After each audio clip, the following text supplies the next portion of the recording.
Chapter 206. It was one thing for Yang Qindong to not have eunuchs as supervisors when he led troops into battle, but he couldn't even be bothered to explain the battle plan. This made Jin Ying's expression turn ugly. "Duke of Loyalty, how are we going to deal with the Walla this time? Do you have a chance of winning?" Jin Ying kept asking for the battle plan. Although it was no longer a secret, Jin Ying had the right to know. If he knew, it was the same as the emperor knowing. But Yang Qindong couldn't be bothered to waste words with him. He still remembered that before he returned, it was this man who had ordered the brocade guards to attack Yangjia village. Yang Qindong didn't settle the score with him because he cared about the big picture, but it didn't mean that he would still speak nicely with him. Thus, in front of Yang Guang, Sun Tong, and the others, he turned around and said, "This marquis has spoken for an entire night, and my mouth is already dry. If eunuch Jin wants to know the specific situation, you can ask someone else." Yang Guang, Sun Tong, and the others' expressions changed when they saw him reject Jining in front of everyone. This was the head eunuch of the ceremony directorate, the favorite of the emperor. Wasn't Yang Qindong afraid that Jining would hold a grudge against him and settle the score later? Tao Jin and the others couldn't help but lower their heads, indicating that they wanted to draw a clear line with Yang Qindong. Yang Guang stood unmoving. Sun Tong looked conflicted and hesitant, but in the end he raised his head and looked at Jin Ying's deflated expression. Yang Qindong took in everyone's expressions out of the corner of his eye. Then his gaze landed on Jin Ying. The corners of his mouth curled up slightly. His smile was playful. At this moment, Jin Ying was furious. Ever since Zhu Qiyu had come to power, no one had dared to speak to him like this. Even the current emperor would talk to him in a negotiating tone when he encountered something. However, Yang Qindong actually dared to openly oppose him. This was simply challenging his authority. Jin Ying was furious, but on the surface, she did not show any signs of anger. Instead, she laughed and said, "Fine. Since the emperor has handed over military power to the Marquis of Loyalty, there should not be any problems. In that case, this duke will congratulate the army in advance on their triumphant return. This is the tiger tally. This duke still has to go back and report to His Majesty, so I won't stay any longer. Farewell." After saying that, Jin Ying turned around and left. No matter how one looked at it, her footsteps were somewhat unsteady. It was clear that she was extremely angry, but at the same time he still had a backup plan in his heart, which was that he did not know the details of the battle plan. If they lost the battle, it would have nothing to do with him. At that time, he could use this as an excuse to punish Yang Qindong. What Jin Ying didn't know was that Yang Qindong would give her this opportunity. Because of Yang Qindong's attitude towards Jin Ying, the atmosphere in the meeting room was extremely tense. Yang Qindong acted as if he didn't see it and said, "All right, go do whatever you need to do. The tiger tally has already arrived. The army will set off in an hour." Yang Guang, Sun Tong, and the others quickly left. They needed to collect their weapons. It would take some time to gather their men. Lung Song and the others all stayed behind. Each of them only brought a company of soldiers, so they could be called to battle at any time. Without any outsiders, everyone's spirits were much more relaxed. Lung Song also carefully came to Yang Qindong's side and said, "Young master, Jin Ying is quite angry with you, but I don't know why she did this. Didn't you say that the group of eunuchs could always influence the great Ming emperor's thoughts?" This was not only Lung Song's confusion, but also everyone's confusion. Even Tiger's Mane, who had been by Yang Qindong's side all this time, had a puzzled expression. These days, the sixth young master had been polite to everyone. Why did he suddenly turn hostile tonight? Seeing everyone's confusion, Yang Qindong laughed loudly and said, "You don't have to worry about the young master's safety. With you all here, who would dare to touch this young master? As for tonight's actions, they were originally intentional. I wanted to show my dislike for Jin Ying and let the world know that this young master doesn't like the group of eunuchs. Why is that? Everyone asked again in confusion. The people's hearts. Yang Qindong pondered for a moment and didn't answer immediately. Instead, he paused for a moment before spitting out these two words. Ever since the defeat of the Tumo fortress, everyone knew that the eunuchs had ruined the great Ming dynasty's plans. They had caused so many soldiers to die tragically on the battlefield, and so many officials to die without even leaving behind their corpses. This caused the common people and some officials to hate the eunuchs to the bone. Yang Qindong didn't give Jining any face and did it in front of so many people. Presumably, it wouldn't be long before this matter spread out. Even if these people didn't say anything, they would use the Security Bureau to spread the news. In this way, everyone would know that the loyal Marquis wasn't afraid of the eunuchs. This was tantamount to giving everyone a glimmer of hope.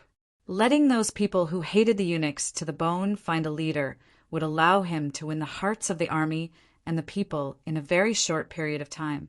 These might not be of much use in the political struggles of the upper echelons, but once it was time to explode, it would definitely be a force that couldn't be underestimated.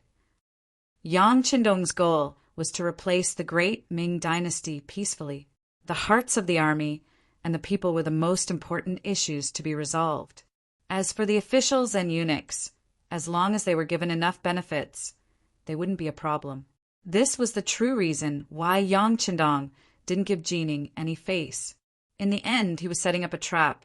It was just that he had set it up too early, so others couldn't see its effects. He only mentioned the people's hearts and didn't give any further explanation. Yang Qindong looked at Lung Song and the others and said, "This battle concerns the safety of the great Ming dynasty's capital and the image of this young master. Do you have the confidence to win this battle?" "Yes." Lung Song and the others stood at attention, their faces full of confidence as they replied, "Very good. Since that's the case, you can go and make your preparations. Lung Song, stay behind." Yang Qindong waved his hand at everyone. Xiao Feng, Ting Shan, Wu Sheng, and the others quickly left to mobilize the people before the battle. Lung Song, who was left behind, looked at his young master expectantly. "Let's go. The two of us will leave the city first. There are some things that need to be arranged in advance." Looking at Lung Song, Yang Qindong smiled confidently. He wouldn't tell others that he had a large warehouse. He could take out many heavy weapons at any time. Thus, he left Lung Song alone to make arrangements for this matter. The old man had an impatient personality. Ever since he received the order from Yes Hen, he had been rushing toward the great Ming dynasty's capital without stopping. In just one day, he had arrived at Willow Town, which was 30 li away from the capital.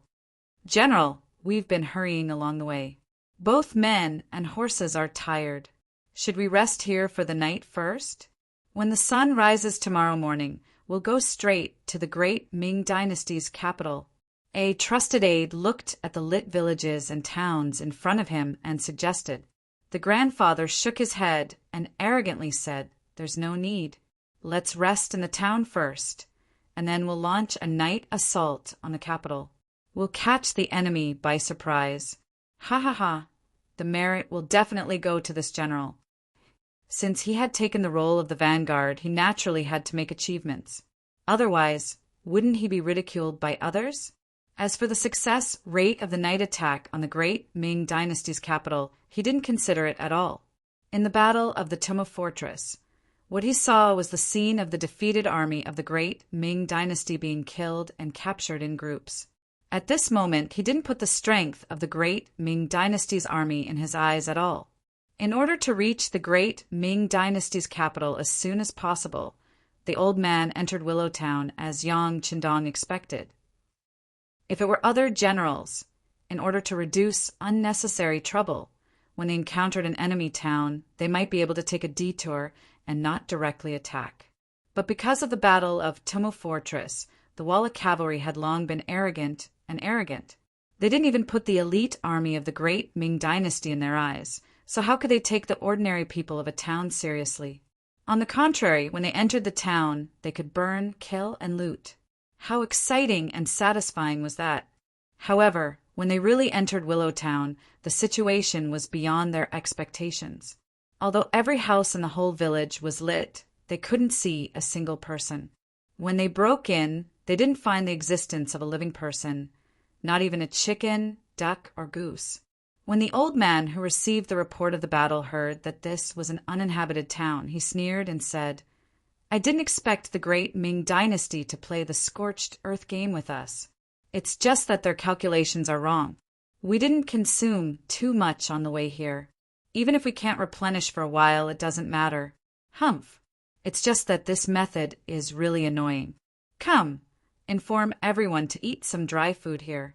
After half an hour, the army will set off." General Naigong didn't take the empty town in front of him seriously. This was a complete display of his arrogance. If it were any other general who was on guard, they would probably think carefully about why such a thing would happen. At least, they wouldn't rest so comfortably in this town. Of course, General Naigong was also a brave general who had led troops for many years. During the rest time, he didn't forget to send scouts to the front to inquire about information. But he didn't know that the scouts he sent out were destined to not return. They had completed their mission of going to the underworld to inquire about information. Naigong's army stopped in Willowtown and didn't leave. This gave Xiaofeng, Yangjie, and Mao Fusho enough time to prepare. Seeing that the enemy had entered the encirclement, the 2,100 people quickly set up a defensive line on the west side of Willowtown. Each of them drew their bows and prepared to block the enemy's retreat. While Xiaofeng and the others were still preparing at the east exit of Willowtown, Tingshan had already begun his journey to harvest lives. Chapter 207. Xiaofeng, Taojin, Gaoli, and the other 2,100 soldiers were the first to enter the battlefield. With sufficient time, they even dug a simple trench for the soldiers to hide in. Just as they finished everything, the sky began to darken. Not long after, the sounds of people chattering could be heard in the distance. This was the sound of Walla's vanguard troops entering Willowtown. The enemy was right in front of them. In an instant, the 2,000 soldiers of the warden's office became very nervous. Some of the soldiers who were participating in a battle for the first time had their palms sweating profusely to express the anxiety in their hearts. This was how they should behave when they were on the battlefield for the first time. For some people, even if it was their second time on the battlefield, they would still be nervous. However, after 100 battles, they would no longer be nervous when they saw the battlefield. Instead, they would be excited. In contrast, the 100 soldiers led by Tingshan were very calm. They first used sharp military shovels to dig a hole in the ground to ensure that they could hide their bodies well. Then they set up the 95 style in their hands and aimed the crosshairs at the only exit from Willowtown that led to the capital. None of the 100 or so people spoke, nor did they make any extra noise. They gave off the feeling of ghosts in the night. Other than a faint shadow, nothing else could be seen. The lifelessness of the Lung Feng soldiers shocked the surrounding 2,000 soldiers of the warden's office. Among them, there are some people who were quite skilled and thought that they were great. However, when they compared themselves, they realized that the gap between them and the soldiers was huge. Not long after the soldiers finished their preparations, 3 war horses rushed out of the town and headed straight for the formation they had set up. From the looks of it, they were all lightly dressed. There was no doubt that they were scouts. Position 1, Position 2, Position 3, get ready to fire. Positions 4, 5, 6, and 6 prepare to fire at any time. Seeing the 3 enemy scouts charging towards his formation, Tingshan company commander, who was leading the formation, only took a glance before losing interest.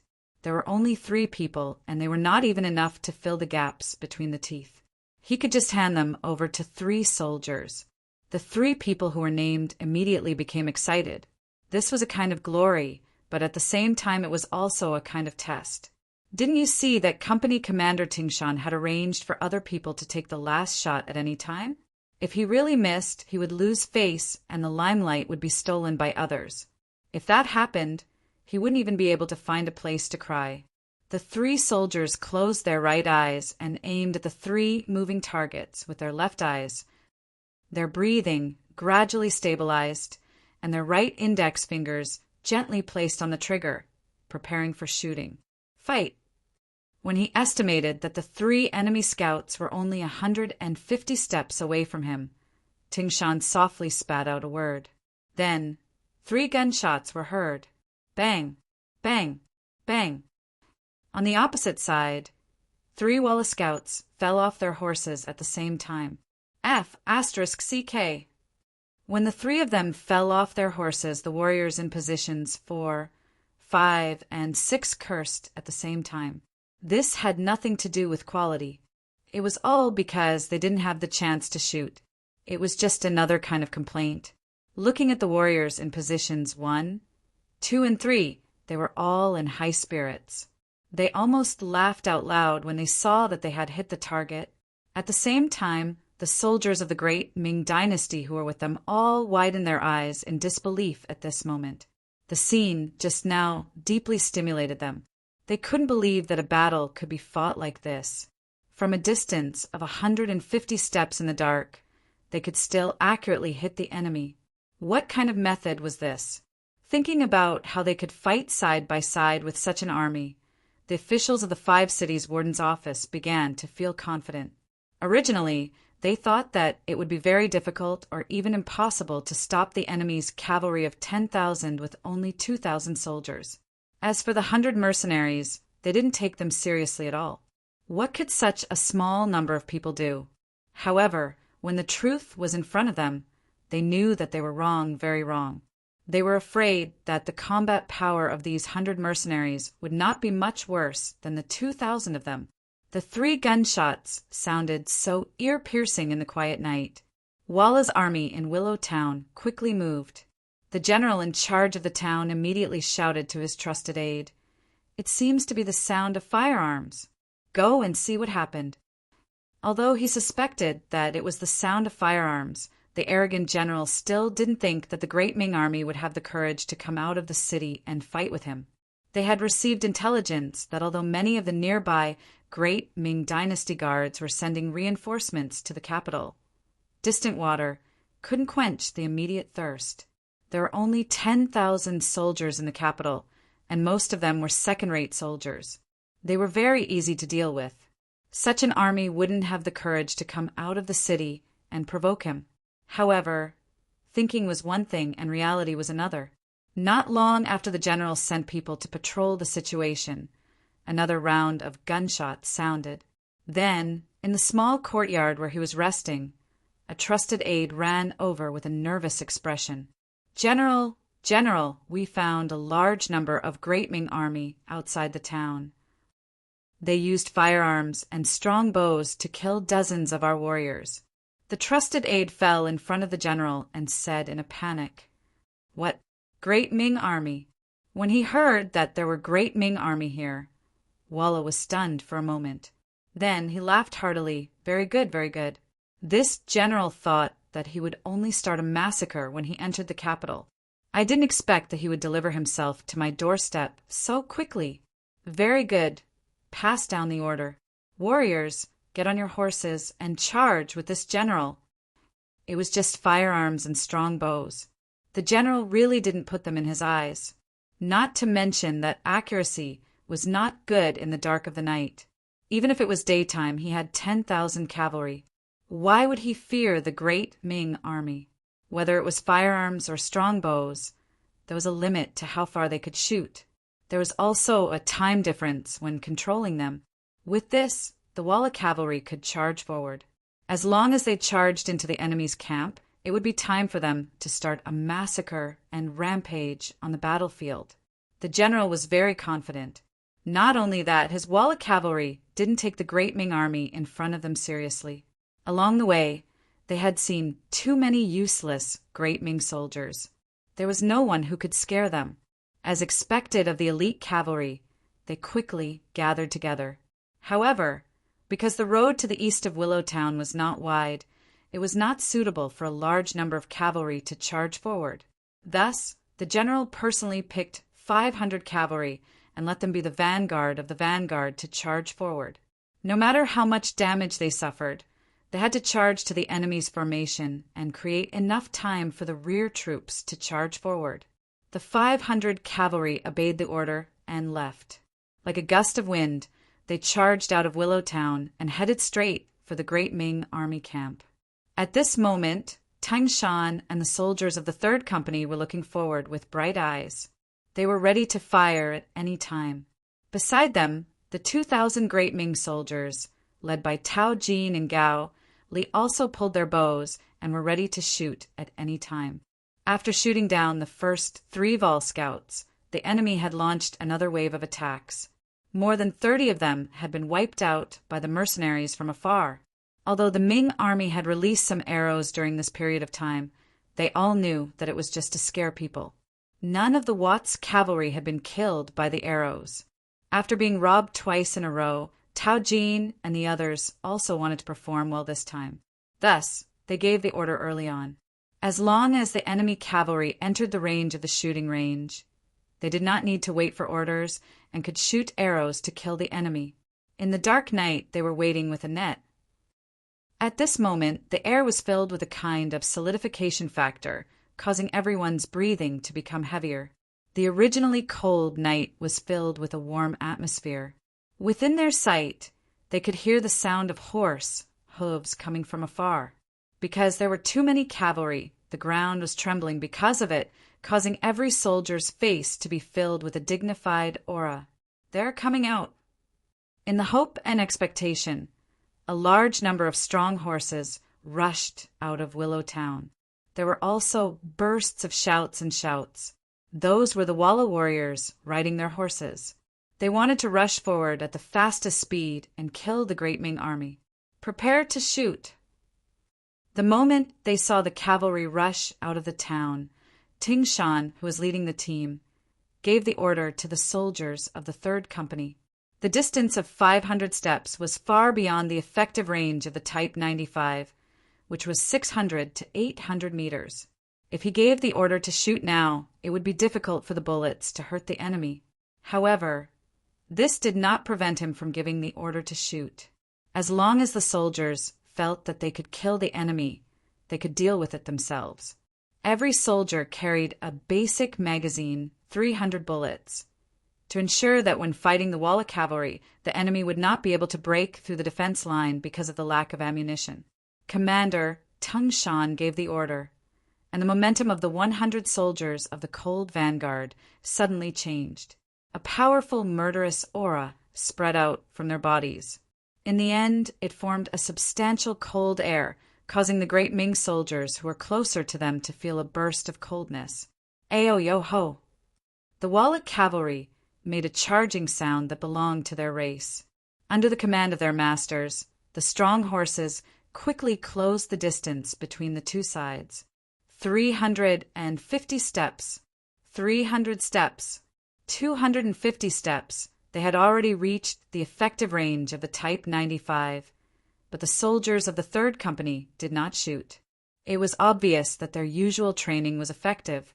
Due to the lack of raw materials such as copper and iron in the arsenal of Crimson City, when the instructor taught the cold vanguard soldiers, the most common sentence was to save ammunition and try to shoot every bullet into the enemy's chest instead of shooting randomly. Chapter 208. Even though Lung Feng had brought enough ammo this time, he didn't want to waste any bullets. He gripped his gun tightly and stared ahead like an eagle, thinking about the best time to fire. 230 steps, 220 steps, 200 steps. When they reached 200 paces, which was the effective distance of 300 meters, the sound of gunfire suddenly became louder. In the dark night, it was as if a meteor shower had streaked across the sky, directly pouring down on the bodies of the Walla cavalry that was surging forward. Under the dazzling light of the fire, the Walla cavalry, who seemed to have seen hope, experienced what it meant to be in hell, and experienced what it meant to have nothing to live for, to have no hope in life. When the powerful bullets spun out of the barrel and drilled into their bodies in less than half a breath, many of the Walla cavalry were killed on their horses before they could even understand what was happening. Perhaps because the charging speed was too fast, many of the cavalrymen were already dead, but their bodies were still charging forward. Only after 2 or 3 breaths did they fall off their horses with a plop. Even when they died, they probably didn't understand what had killed them. The 100 cold vanguard soldiers followed what they had learned in their training, firing in a staggered formation.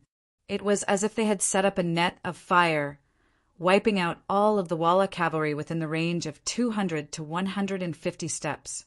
In short, other than the war horses, none of the Walla cavalry could get within 150 steps. This distance of 150 steps became an insurmountable barrier in front of the Walla cavalry. Behind the 100 Walla cavalry were Tao, Jean, and Gao, Li's 2 soldiers from the 5 cities warden's office. Originally, they thought that this would be a tragic battle, and some of the soldiers were already prepared to die for a righteous cause. But when they saw the Walla cavalry's sudden burst of power and the situation stabilized, they knew that this was not a battle, but a massacre. That's right, a massacre. Not a single one of the cavalrymen was able to get within 150 paces. At such a distance, even if they wanted to shoot arrows, they wouldn't be able to reach the effective range and wouldn't be able to do any damage. The Walla cavalry's crossbows could not shoot over, and the 2,000 soldiers of the great Ming dynasty could not shoot either. This scene caused Tao Jin and Gao Li's hearts to burn with anxiety. They were here to gain merit, not to be spectators. They wanted to kill the enemy, but the distance that a strong bow could shoot was limited. Even if they shot from such a long distance, they would still lose their accuracy. There was no difference between shooting and not shooting. Commanders, if you really don't have anything else to do, just bring some people to bring back Wa LA's healthy horses. These are all good things. Whether it's offered to the imperial court or sold to merchants, they are all military merits and silver. Tang Shan noticed the anxious mood of the 2 great Ming dynasty commanders behind him, so he gave them a suggestion. The strong horses were in front. Without their owners, more and more of them gathered and began to hinder the Walla cavalry's shooting targets. If these strong horses could be moved away, it could be said to be killing 2 birds with 1 stone. Tao, Jean, and Gao Li, who were originally worried that they had nothing to do, immediately smiled. Okay, we will immediately organize people to steal the horses. Oh no, it's to pick up the horses, since there was military merit and money to be obtained, and there was not much danger to their lives. Why wouldn't they do such a good thing? At this moment, under the command of the 2 commanders, groups of great Ming soldiers rushed forward under the moonlight and brought the tall and strong horses back to their camp. They also cleared the obstacles in front of the Walla cavalry to ensure that they could have a clear line of sight. At the same time, there were no obstacles after the bullets were shot, so they could better kill the Walla cavalry. In Willow Town, 1,000 Walla cavalry were sent out, but not a single one returned. Another 1,000 Walla cavalry rushed out, but only less than 200 people escaped. The results that were sent back made General Nai Gong turn pale with fright. He couldn't understand when the firearms of the great Ming dynasty became so powerful that they could also play a role in sealing off the night. It was not that they had never dealt with the firearms of the great Ming dynasty before. In the past, when Zhu Di was still alive, he took them to the grasslands to commit crimes.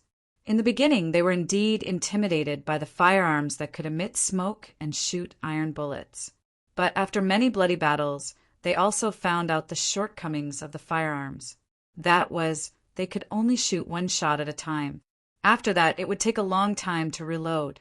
When it was used again, the accuracy was extremely poor. It was far better to use a strong bow. Over time, such things no longer scared the Walla people. Only they dared to risk their lives and sacrifice themselves. They could break through the firearms of the great Ming dynasty by paying a small price. After that, they could do whatever they wanted.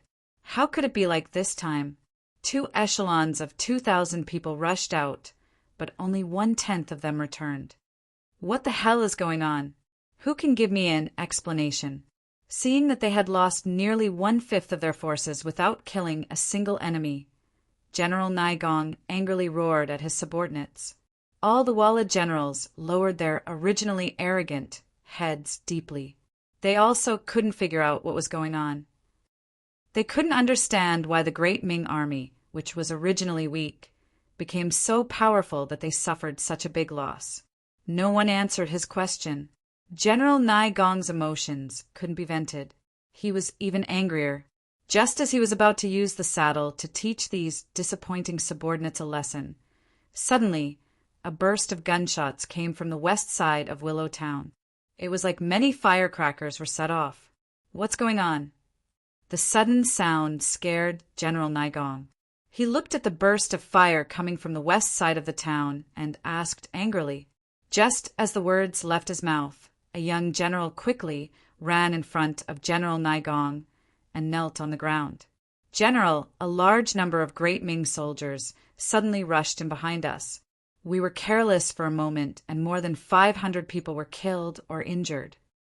This was a Walla Chiliarch who was in charge of covering the rear. Usually his task was the simplest and safest.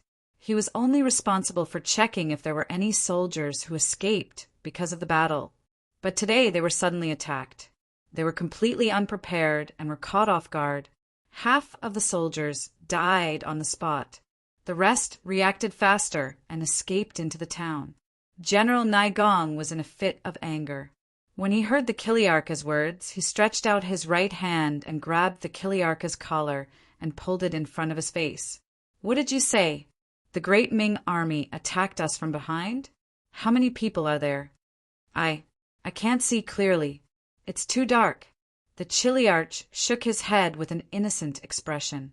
He couldn't be blamed for answering like this. It was really too dark. In addition, he was unprepared. When the gunshots rang out, a large number of his brothers fell to the ground. He only cared about running for his life. How could he have the time to see how many enemies were there? The Kiliarka's answer made General Naigong throw him to the ground angrily. Then he shouted to the other troops, "Who dares to lead the troops to the back and see what happened?" General Naigong in Willow Town was stunned. He originally thought that he was the one who took the initiative to attack, but reality told him that the great Ming army was prepared. Now that he was the one who was attacked, how could he not be angry? Among the young generals, there was a brave Chiliarch who took the initiative to lead his troops to the west side of Willow Town. But when cold weapons faced the 9.5 spear that had a shooting range of nearly 400 steps, the result was obvious.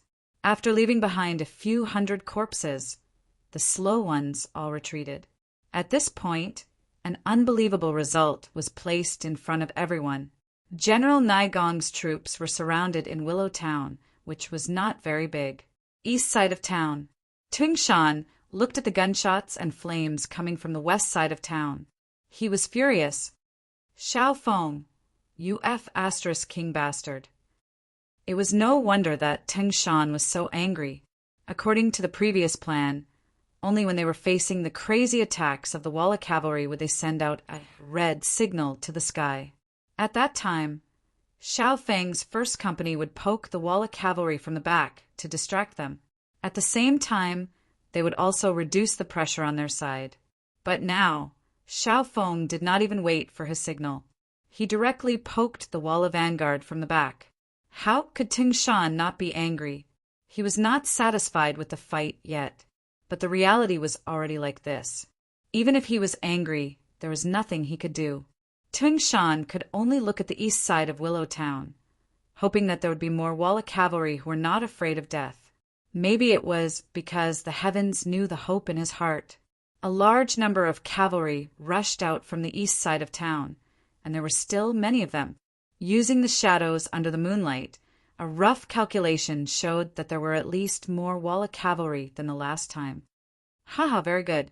This grandfather is to my liking. He knows what the battalion commander likes and wants to die. Brothers of the 3rd Company, listen up. Check your guns and ammo. Make preparations before shooting. Seeing that the enemy did not show any intention of retreating because of Xiao Feng's actions, Tingshan changed his frowning expression and laughed out loud. The third company's cold vanguard members were originally angry because Xiao Feng's first company didn't keep their promise. However, when they suddenly saw that the enemy still charged out, all of their faces lit up with joy. They quickly checked the 95 shots and replaced it with a new magazine. Why did the Walla army still rush out when they knew that the Ming army was blocking them from the east side? This had a lot to do with their commander, General Naigong. Knowing that they were surrounded, General Naigong was not afraid. He knew that the Ming army only had about 10,000 people. He originally thought that they were waiting for him at the east side. If he wanted to rush over, it would be difficult. But the Ming army actually took the initiative to split into two. Wasn't this the same as splitting their limited forces? Even so, how many enemies could there be in the front? If he did not rush now, when would he? When he broke through the front line, wouldn't the capital of the great Ming dynasty be an undefended, empty city? Wouldn't he be able to take it? Chapter 209. Naigong thought that he had seen through the weakness of the Ming army.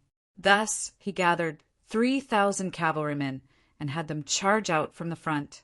3,000 Walla cavalrymen surged forward. From afar, they looked intimidating. At the very least, the Ming army led by Tao Jin and Gao Li trembled in fear. However, Teng Shan, who did not care about all this, had the opposite expression. His eyes were wide open as he looked forward. He waited for the enemy to enter the predetermined distance before he started shooting. Without needing anyone to give the order, all the Lung Feng soldiers started firing when they estimated that the enemy cavalry had entered their effective shooting range. Similarly, a dense net of fire enveloped the front. The cold vanguard soldiers guarding the center even switched their guns to burst mode. Often, a small group of cavalry would fall to the ground together with their horses after a burst of bullets. Naturally, this method of fighting could not kill one person with one shot. However, it had an absolute deterrent effect and disrupted the charging formation of the enemy cavalry. Under the dense gunfire, at least 1,000 Walla cavalrymen were killed in the charging path. However, this also bought them a distance of more than 100 steps. Just as they were getting closer and closer to the Lung Feng soldiers and were less than 40 steps away, grenades rained down on them like rain. Then, a series of deafening sounds rang out. Following that, people shouted and horses neighed nonstop.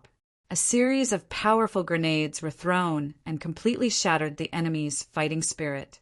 At the same time, countless people died. Those who were still alive immediately retreated. They no longer had the courage to charge. Phew! Tao Jin and Gao Li let out a long sigh. It had to be said that their performance just now was a little too weak. When they saw the enemy rushing in front of them, they actually forgot that they were still holding strong bows in their hands and could only watch helplessly as the enemy got closer and closer. Their legs began to go soft and their bodies began to tremble.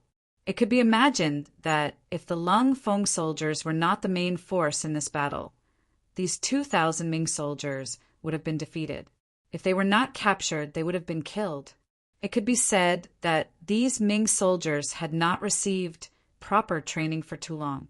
They had forgotten what the battlefield was like. They had forgotten that a life and death battle relied on courage. Fortunately, the Lung Feng made a move at the crucial moment.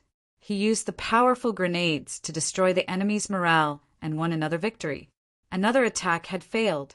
The old man in the town was not discouraged. Instead, he patted his head as if he had suddenly realized something. It's all my fault. It turns out that the Ming army's main force is right in front. It seems like their weak point is behind us. Come on, gather the rest of the troops and charge out with me. After knowing that it was impossible to attack from the front, Naigong immediately changed his strategy and decided to leave the town from the west. He thought that he was very adaptable, but in fact he was just adding fuel to the fire. However, as the person in the game, Naigong had no idea. With the order, the remaining 6,000 Walla cavalrymen quickly gathered. However, because the path out of the city was not wide enough. Only 1,000 cavalrymen could charge out at a time. As the leading general, Naigong took the initiative to stand in the third echelon, which was the third group to charge out. In Naigong's eyes, standing here was undoubtedly very safe. Once the first two factions had used up all their firearms, it would be time for him to go on a killing spree and show off his might. However, would that really be the case?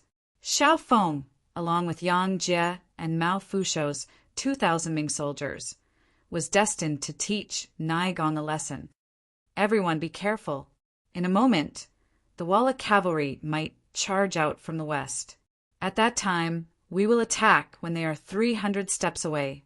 Before that, I hope that Commander Yang and Commander Mao can play your roles. Lie in ambush on the two sides and shoot from afar. Don't worry about whether you can hit the enemy or not. Just shoot with the fastest speed and immediately retreat. Do you understand? Xiao Feng looked at the two commanders of the Ming army and used an unquestionable tone to give the order. Although they were not affiliated with each other, Yang Jie and Mao Fushou had seen how Xiao Feng had led the Cold Front Company into Willow Town and killed hundreds of Walla cavalry. In the army, the strong were always respected. With the scene just now, Xiao Feng's words naturally had more credibility. Furthermore, he was not asking them to go up and die. Why would they not agree? At that moment, the two of them expressed their agreement and quickly began to make preparations. They had made arrangements in advance. Just as the 2,000 Ming army went to the west of Willow Town, a large number of Walla army appeared. Release the arrows, release the arrows. After releasing the arrows, immediately retreat. When Yang Jie and Mao Fushou saw that the Walla cavalry had charged into the range of the bows, they loudly gave the order. Immediately, arrows rained down from the sky and landed on the Walla cavalry that was charging out of the town. The dense barrage of arrows rained down, and hundreds of Walla cavalry were shot down. They fell from their horses, causing waves of chaos. However, even more cavalry charged out and headed straight for Xiao Feng, who was guarding the front. Attack! Xiao Feng, who was also holding the 95 style, had an excited expression on his face. He was the first to raise his gun and shoot, hitting a Walla cavalry that was charging over with a sword. This was like a signal that instantly pulled the attention of all the Cold Front Company soldiers. At that moment, hundreds of guns were fired at the same time. Bullets flew out from the muzzles and flew towards the charging enemy and the war horses that were relatively larger in size. Ha ha ha! Do you see? The Ming army here is indeed few in number. Follow me and charge. When he saw that the bows were flying all over the sky, but in reality they were not very accurate and their accuracy was greatly reduced, the leading Wei Gong thought that he had seen through the Ming army. He was immediately overjoyed and urged the army to quickly move forward. Just as the order was given, the second echelon of 1,000 Walla cavalry charged out, and there was a burst of firecrackers in front of them. From afar, they could not see the situation in front of them clearly. They could only see streaks of fire that were like meteors flashing by. It was because they could not see the situation in front of them that the Walla cavalry at the back continued to charge forward, one after another, towards hell. The sound of the gunshots traveled very far. Around 15 li behind Wei Gong, they could faintly see the scene of red light flashing in the distance. Luckily, this was a plain. If there was a forest in the way, it would be difficult to see the scene in the distance. The Ming army actually came out of the city to fight. Looking at the red sky in front of him, Borromeo quickly made a judgment and guessed that Wei Gong had encountered the Ming army. Based on the time that they set off, he did not think that Wei Gong would be able to reach the capital so quickly. Thus, there could only be one conclusion, and that was that the Ming army took the initiative to come out of the city. They wanted to catch them off guard. In the art of war, there was the saying of taking the enemy by surprise. However, the Walla were mostly cavalry. In a battle on a plain, their advantage was too great. The Ming army did not know this, so it was no wonder that they were defeated. Men, send down the order to speed up and gather with Wei Gong's troops as soon as possible. In order to not let Wei Gong take all the credit, Borromeo, who had always been cautious, was careless for once. This was naturally because the sky was dark, so no one could see what was happening in front of them. However, it was also because of Ingzong and Shi Heng's repeated defeats, which caused the Walla to be arrogant and think that the Ming army could not withstand a single blow. Under the order, the 20,000 Walla cavalry increased their speed. In a few moments, they had traveled 10 li. When they reached here, they could faintly hear the dense gunshots in front of them. "They're here! They're here!" When Battalion Commander Wu Sheng and his 4 company brothers saw the Walla cavalry approaching from afar, they immediately became excited. Previously, they were worried that the Walla's main force would shrink back because of the unclear situation in front of them. Now, it seemed that there was no need to worry. The excitement of Wu Sheng and Lung Feng was seen by Sun Tong and Ming Jun, who were accompanying them. They were very confused. They couldn't understand. At most, there were only 1,100 people. How could they be so excited and happy when facing 20,000 enemies? Did these people not want to live anymore? Or were they too arrogant and did not put others in their eyes? Under the astonished gazes, Wu Sheng and Lung Feng quickly checked the black firearms in their hands. Then they formed a small semicircle and crawled on both sides of the road to Willow Town. 100 against 20,000. Wu Sheng would not be so arrogant as to fight hand-to-hand with the enemy. They adopted the battle strategy that Yang Qindong taught them. That strategy was to retreat when the enemy advanced, harass when the enemy was stationary, attack when the enemy was tired, and advance when the enemy retreated. In the process of the Walla army's advance, they would give the enemy the most effective damage. At the same time, the enemy would be annoyed and unable to do anything to them. The soldiers of 4th Company were divided into 3 groups by platoon. The first platoon was personally led by Wu Sheng. There were a total of 4 platoons, and they were also the strongest. They were responsible for blocking the Walla cavalry's advance. The second platoon was on the left, and the third platoon was on the right.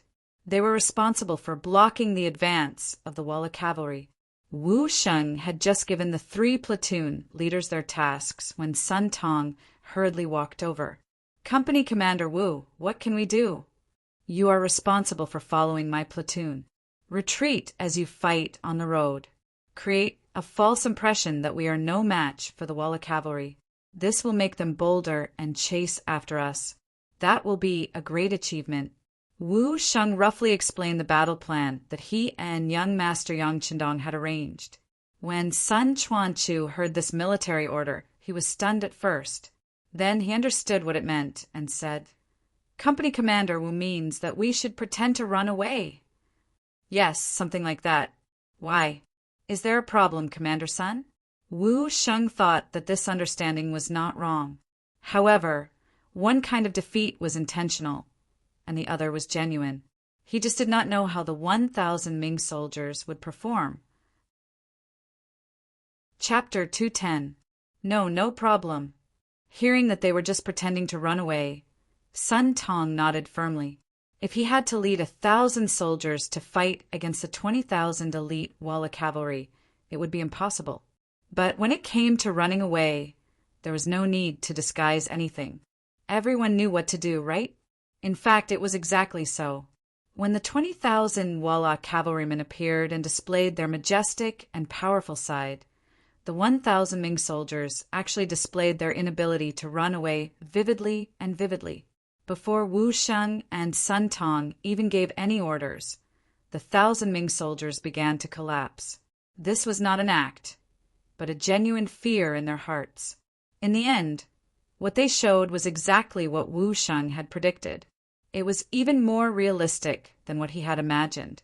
And for such an outcome to occur, it didn't seem to be as simple as acting. Instead, he really did run away because he was afraid. The Ming soldiers in front of them were defeated before they even made contact. When the Walla cavalry saw this scene, they burst into laughter. Then they charged forward without any fear. It looked like they wanted to beat the enemy when they were down.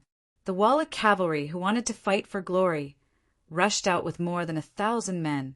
This was exactly what Wu Xing wanted. He was only leading a company and had limited military strength.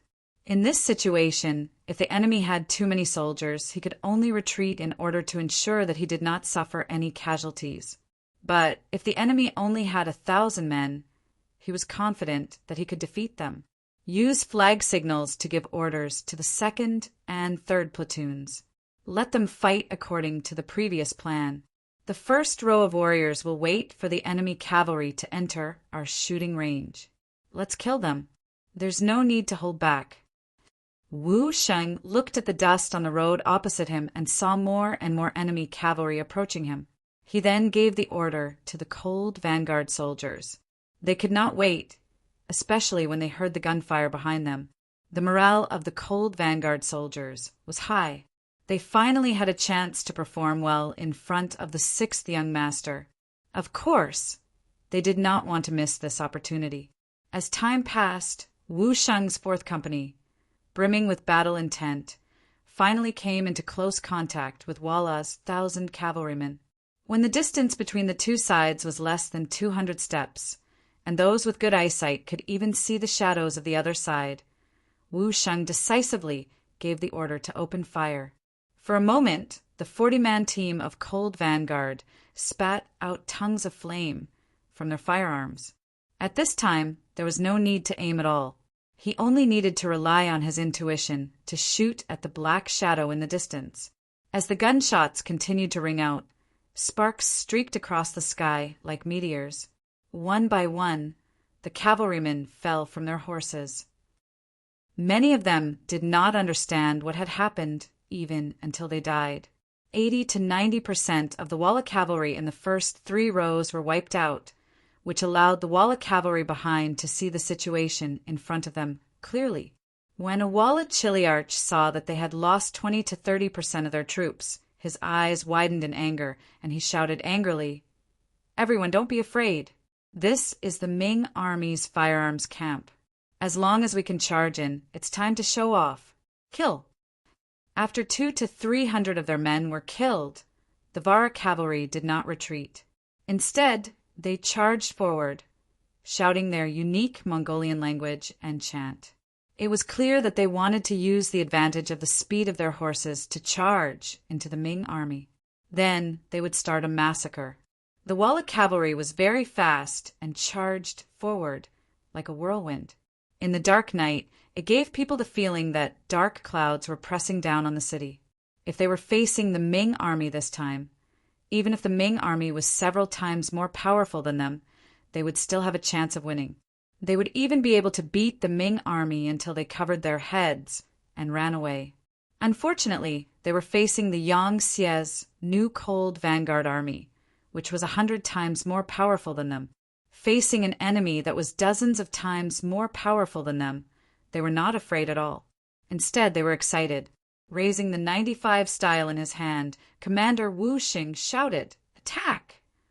Not only on the official road, but on both sides of the official road, tongues of fire also sprayed out, completely surrounding the Watts cavalry from afar in a fan-shaped formation. Bang, bang, bang! Under the sounds of gunfire, the pitiful Walla cavalry were like paddy fields swept by a hurricane. Plop, plop, plop, plop, they fell to the ground one by one. From afar, the sounds of men and horses being overturned could be heard. The Cold Vanguard never knew what it meant to be soft when facing enemies.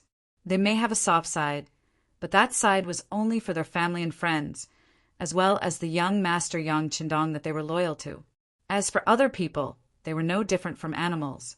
Hundreds of tongues of fire were fired, and only 1,000 Walla cavalry corpses were left on the official road. This vanguard army finally paid with their lives for their arrogance. When the child General Borromeo arrived with a large group of men, all he saw was a ground full of corpses and the stench of blood in the air. Report: the Ming army is retreating. There are about 1,000 of them, and they are less than 5 miles away from us. The elite Walla army scouts quickly determined the situation of the Ming army from the traces on the ground and reported it to General Borromeo. When he heard that 1,000 of his elite warriors were killed by 1,000 Ming soldiers, Borromeo's eyes flashed with intense anger. He had a vicious side to him, and people like him were the most vengeful.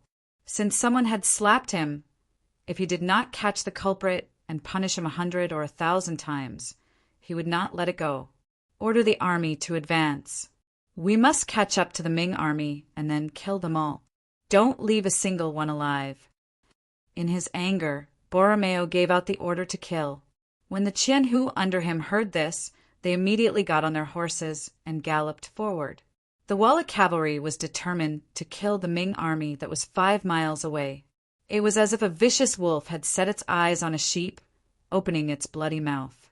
However, it seemed that their teeth were not sharp. Facing the retreating cold Front Fourth Company, not only did they not manage to swallow their prey as they had expected, they even broke a few teeth along the way. It was a great loss. After a few charges, they were beaten back a few times. After losing another 1,000 cavalry, the Walla cavalry had advanced more than 10 miles and was now 5 miles away from Willowtown. At this time, Wu Sheng's 4th Company had already met up with Xiao Feng's 1st Company. The soldiers of the two companies were naturally in high spirits. Tonight's battle could be said to be extremely satisfying. Everyone had obtained a lot of gains. Compared to them, the Ming army was far worse, especially Sun Pe and the 1,000 Ming soldiers that followed the 4th Company. They carried out their mission very well, running and running all the way, acting very well. No, it should be said that without the 4th Company at the back, they would have already collapsed, or rather, they would have already collapsed. After retreating 5 miles to the west of Willowtown, the 4th Company and the 1st Company met up, and they had more than 3,000 Ming soldiers. However, this strength was not enough to stop the charging Ming army, Borromeo's troops. In other words, the plan did not have any intention of stopping them. Instead, the Ming army started to retreat like the tide, leaving a path to Willowtown. Willowtown, Walla's vanguard general, Naigong, ordered his warriors to charge forward and back a few times. After losing soldiers, they finally knew the power of the Ming army that surrounded them. The original 10,000 people quickly became less than 4,000 people. They finally became well-behaved and did not struggle. Instead, they went from attacking to defending, preparing to wait for reinforcements to arrive. Without waiting for too long, Borromeo's troops entered Willowtown from the west. The moment he entered the town, he saw injured vanguard warriors everywhere. Borromeo was in disbelief. Was this still the vanguard army that did not put the heroes of the world in their eyes? This was exactly the same as the great Ming army that was defeated in the Tumu incident. Finally seeing Borromeo, Naigong, a 7-foot man, was so emotional that he almost cried. With a plop, he half knelt in front of Borromeo, praising the strength of the Ming army and his failure to break out of the encirclement. Naigong was a fierce general, and he rarely put other people in his eyes. Even though Borromeo was Yeshin's younger brother like the dead Sai Yan-wang, he still did not put them in his eyes. For him to half kneel in front of Borromeo, one could imagine how big of a blow he had suffered, to the point where he could even give up half of his dignity. Is the Ming army really that powerful? After hearing his grandfather's description, Borromeo had a bad feeling in his heart. Along the way, he had fought with the Ming army. Along the way, he had advanced triumphantly and had not seen much resistance. However, when he thought about how only his own warriors had died along the way and not a single Ming army corpse, Borromeo felt that something was not right. However, he could not put his finger on it. Logically speaking, with his current military strength, even if the Ming army wanted to play some tricks, what did he have to fear? Not to mention that he had met up with Naigong's troops, facing the encirclement of 10,000 Ming soldiers. What could they do to him? In the end, it all depended on strength. Without enough strength, even if you used tactics well, what could you do?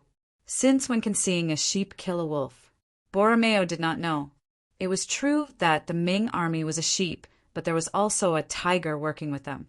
Although it was only a cub, when it opened its mouth and bared its fangs, it was still very frightening. It could also swallow an adult wolf. Chapter 211. Report. We suddenly discovered a large number of Ming soldiers at the west side of the town. They are blocking our way back. A Wallace scout ran to Borromeo and knelt on the ground, reporting everything he saw. Borromeo was still trying to figure out what was wrong when he heard the scout's report. His eyes lit up, and he quickly figured out all the problems. But then his face was filled with disbelief.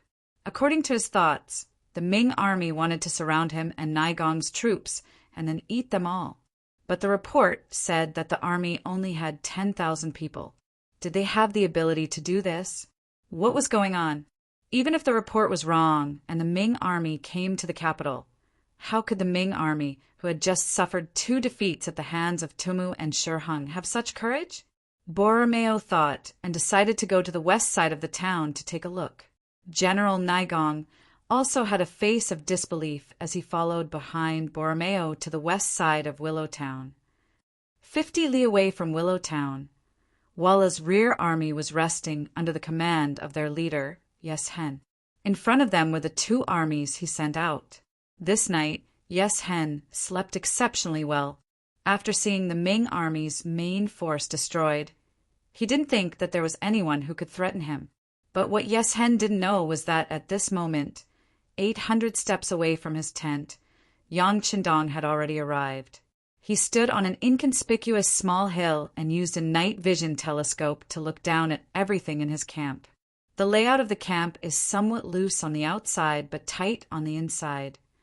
Yang Qindong slowly lowered the binoculars in front of his eyes. A gentle and confident smile appeared on his face. "Young master, should we inform them to move?" The tall Beta Persei, who was more than 8 feet tall, asked in a heavy voice. "Yes, use the radio to inform Tiger's mane that we can move, hee." Yang Qindong nodded lightly. Now, everything was going according to his plan. This made him feel like he was in control of the world. In fact, for this operation, Yang Qindong did pay a lot. At least, he took out a lot of good things from the warehouse. On the surface, the warehouse was a large military warehouse for the country. Not only were there some advanced weapons produced in the country, but there were also some weapons that were ready to be deployed. There were also some cutting-edge weapons that were collected from all over the world for self-research purposes. And now, all of this was under Yang Qindong's control. This time, in order to effectively attack the Wallace army and achieve his goal, he specially mobilized the FGT 203mm towed artillery from the warehouse. The FGT 203mm towed artillery was the largest caliber field artillery developed by China. It was developed by the Northern Industrial Company. This system was mainly used by military-level combat units. It had a long range, great power, and high accuracy. It could be equipped with a variety of special ammunition. It was the backbone of long-range firepower. Although the artillery was dismounted, its range exceeded that of the same type of artillery in the United States and Russia, and it was given the title of Asia's first artillery. The FGT 203mm towed artillery was very cumbersome, and its mobility was not as good as other artillery. In addition, it was easy to expose the target, and it was slow to retreat after being attacked. It was precisely because of these shortcomings that its development was eventually stopped. There was an FGT 203mm towed cannon in the warehouse, and it was displayed as an antique. This time, Yang Qindong took it out. In addition to wanting to review the power of this cannon, he also relied on the fact that the warehouse only needed to place the cannon in one place, and there was no need for it to be moved. Also, this artillery had an effective range of 50 kilometers, and its lethality was very large. It was perfect for him to use in this battle. The FGT 3mm towed artillery was taken out and placed in a hidden place. Yang Qindong didn't forget to bring Hu Mang and Lung Song's first platoon of the 2nd Company to the artillery. When they found the artillery, these experienced Lung Feng soldiers widened their eyes. The FGT 203mm towed artillery was very powerful. It could hurt both enemies and oneself. Once such a heavy firearm appeared, Yang Qindong had always been very careful. He brought his most trusted subordinate, Tiger's Mane, with him so that he could be in charge of using the artillery. After handing the FGT 203mm towed artillery to Tiger's Mane, he did some simple operations and told the other cold front soldiers how to fire the artillery. He also told them in detail the exact location of the artillery. After that, Yang Qindong left a long-range radio communicator and arrived outside the Walla army camp. Looking at the sleeping enemy in front of him, he felt that it was time to wake them up. Use the radio to inform Tiger's Mane that we can move now. Let's hope he can hit more accurately, Yang Qindong said as he led the cold front soldiers and 2nd Platoon and 3rd Platoon of 2nd Company to retreat. After all, this was a cannon. There was a chance of accidental damage. If they were killed by their own artillery before they could hit the enemy, there would be no way to explain themselves. Beta Persei clumsily used the radio to contact Tiger's Mane. After telling him the 6th young master's intention, Tiger's Mane, who was in a mountain valley about 30 kilometers away, gave the order to fire the artillery with a serious expression. There were 2 FGT 203mm towed cannons in total. Under Tiger Light's command, Lung Feng's brothers, who had systematically and seriously studied artillery knowledge, began to operate the cannons in an orderly manner. They weren't very familiar with it. After the necessary procedures were carefully carried out, a golden artillery shell that could only be carried by an adult was sent into the barrel. Under Tiger's Mane's order, one of the FGT 203mm towed artillery cannons that had its coordinates adjusted by Yang Qindong let out a roar. After a sudden tremble, flames whizzed out of the muzzle and flew straight into the Walla army camp about 30 kilometers away. Most of the Walla soldiers were immersed in their dreams. This time they had gained a lot of benefits. Many of the soldiers' faces were filled with satisfied smiles. But all of this was interrupted by a deafening sound. Boom! A roar, like a small earthquake, sounded. And then the artillery shell landed in the Walla army camp, producing a huge flame that spread out from the center. The shrapnel of the bomb was like countless meteorites flying in the sky, piercing through one tent after another, producing bursts of wailing and howling. Not far away, Beta Persei and the others looked at the mushroom-like flames. Although they were prepared, they were still stunned. But soon, this shock turned into worship, and their eyes fell on Yang Qindong, who was standing in the middle of them. At this time, Yang Qindong was smiling. He was happy that he hadn't forgotten about his work. The artillery shell was still very accurate. This was also thanks to the fact that in his previous life, the country found more than a dozen artillery experts to train him for a month to complete a mission. At that time, he was so busy that he didn't even have time to sleep. Looking at the results now, he felt that everything was worth it. Inform Tiger's Mane, adjust the target to the left and right, and fire the second shell. Since the coordinates were prepared, Yang Qindong had nothing to be afraid of. He continued to give orders to Beta Persei, asking him to use the radio communicator to inform Tiger's Mane 30 miles away. At this moment, the Walla army camp was already in a mess. Even the soldiers who were usually sleeping were awakened by the loud noise. Some of them, wearing simple pajamas, rushed out of their tents and looked at the mess in front of them. From time to time, they would rub their eyes to make sure that this was not a dream, but reality. Just when everyone was still in a daze and wondering what was going on, the second shell fell as scheduled. The landing point was 50 steps to the left of the first shell. With another loud noise, some unlucky soldiers stood in the area of the bombardment. At that moment, they successfully fulfilled their childhood dream and flew into the sky. But this was just a flash in the pan. Soon, they fell to the ground under the influence of gravity. However, when he landed on the ground, there was not the slightest sign of life. The artillery fire in the dark night was dazzling and eye-catching. Yang Qindong and the others were enjoying everything in front of them as if they were watching fireworks. In contrast, the Walla army camp was already in a mess. Leader Yes Hen had already been awakened. He was wearing a cloak, and under the protection of the soldiers, he looked blankly at the balls of fire one after another. His lips were trembling, and he seemed to be mumbling something at the moment. Yes Hen was indeed stunned by the scene in front of him. He had never seen or even dared to imagine a scene so real in front of him, making him feel like he was in a dream. However, the cries of the soldiers were so real, and the smell of blood was so thick. The cruel reality was telling him that everything was so real, and there was not the slightest hint of falsehood in it. Leader, let's leave this place quickly. It's too dangerous here. A trusted aide watched as the flames that could devour lives fell around them from time to time.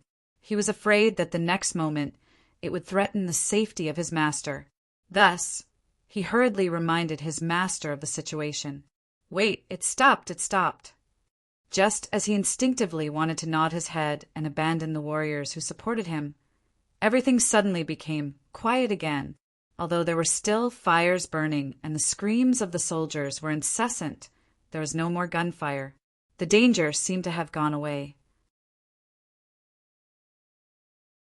Chapter 212.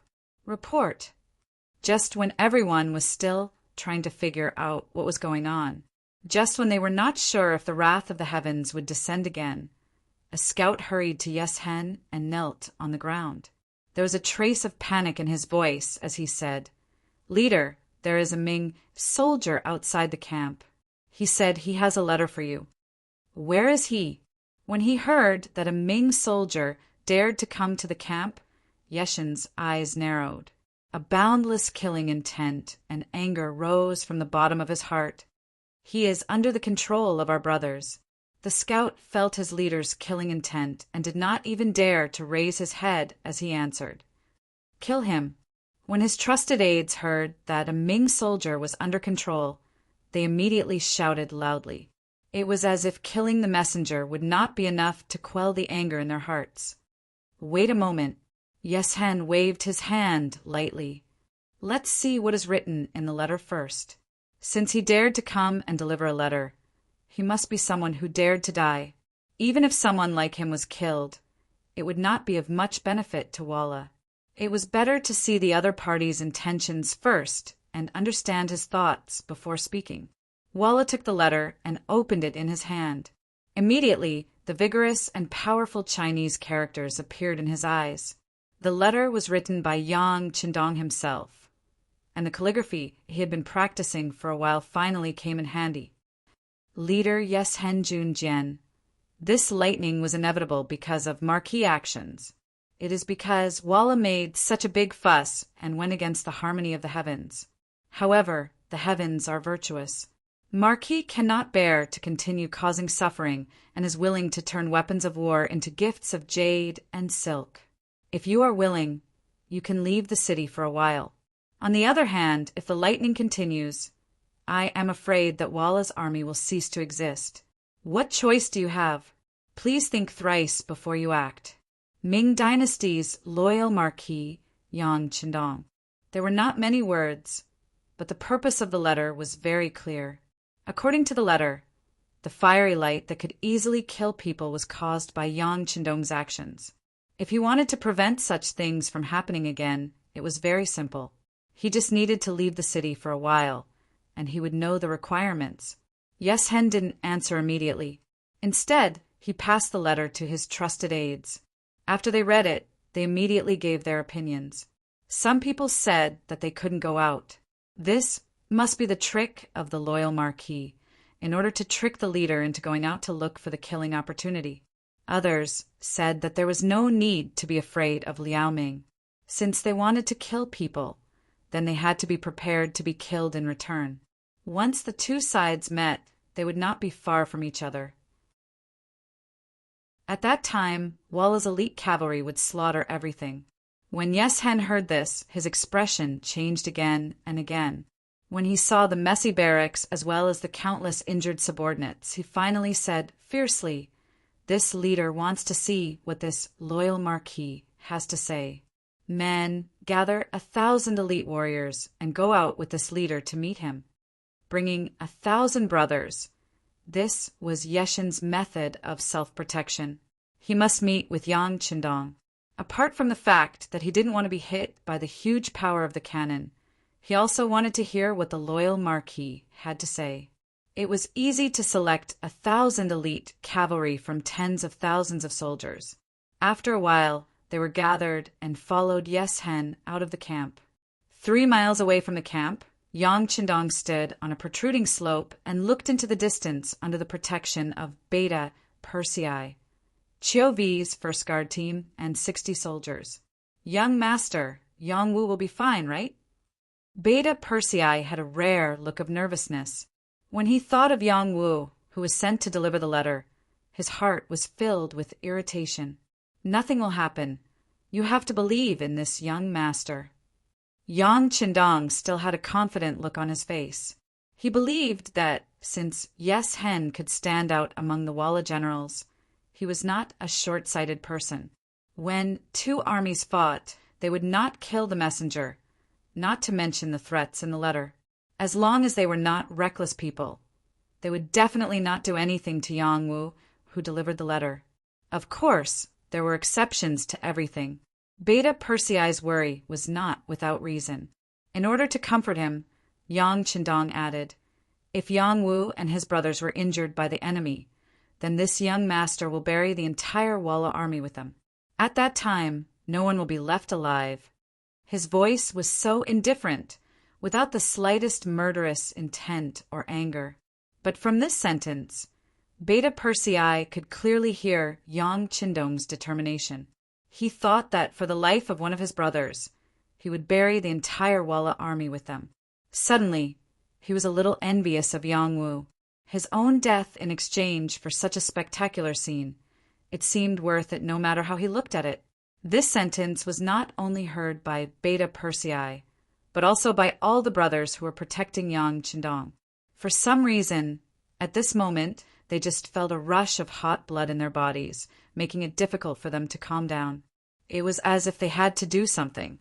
In the midst of this restlessness, a group of troops came from not far away. It was not very clear in the night, but based on their instincts, everyone could feel that there should be a large number of people, at least 10 times more than them. Walla's troops had indeed appeared. At this moment, all the restlessness in the hearts of the Lung Feng's troops disappeared. This was the ability of a veteran of hundreds of battles. No matter what kind of emotions they had, once they entered a state of war, they would always be able to recover their body and mind to their best state in the shortest time possible. "Young master, they're here." Yang Wu led the way, and after seeing Yang Qindong, he quickly rode over on his horse. In the process of approaching, the Walla army was considered to be well behaved. No one moved recklessly, and there was no sound of horses neighing. It was so quiet that it seemed like they were elites. "Very good. Thank you for your hard work," Yang Qindong chuckled, and then Beta Persei led a snow-white horse over from the side. Yang Qindong leaped lightly and landed on the horse. Then he moved forward. "Young master." Yang Qindong's actions caused the Lung Feng's troops behind him to shout in unison. In response, Yang Qindong reined in his horse and stopped. He turned to the crowd and revealed a bright smile, saying, "I believe that with all of you here, this young master will definitely be fine, right?" No one answered, but they all nodded in unison. Their uniform movements showed the attitude of these Lung Feng's troops. They swore in their hearts that, as long as they were still alive, they would never let the 6th young master's personal safety be threatened in the slightest. Ha ha ha. Seeing how confident the Lung Feng's troops were, Yang Qindong could not help but laugh to the sky. Then he slowly rode forward on his horse and shouted loudly, "The great Ming's loyal marquis wishes to see leader Yes Hen. Do you dare to meet him?" "Why wouldn't I dare?" A similar shout came from the other side of the night. Then a strong horse leaped out of the troops and came forward. The distance between the two parties was less than 3 li. The place where they met was between the two parties. Then the two stopped 10 steps away from each other. Yes Hen leaped out on his horse with a grand aura. Of course, the reason he dared to do so was because he believed that this area was safe. However, he did not know that under the cover of night, the Ghost Shadow Sniper Squad had quickly approached and completely included him in the range of being killed at any time. Yang Qindong and Yes Hen looked at each other. When he saw that the other party was looking at him seriously, he smiled and said, as expected of the leader of the Walla, "Your boldness is admirable. You're too kind. The loyal Marquis is indeed a rising star of the great Ming dynasty. You actually dare to meet me at such a close distance. It can be seen that you are also a bold person. Then, tell me, what is this so-called heavenly lightning all about? Also, don't try to fool me with some nonsense about ghosts and gods. I have lived for so long, and I do not believe in such things. I only believe in one thing, and that is myself and my own strength." Yes Hen wanted to gain the upper hand by a show of strength. He had killed his way out of a mountain of corpses and a sea of blood.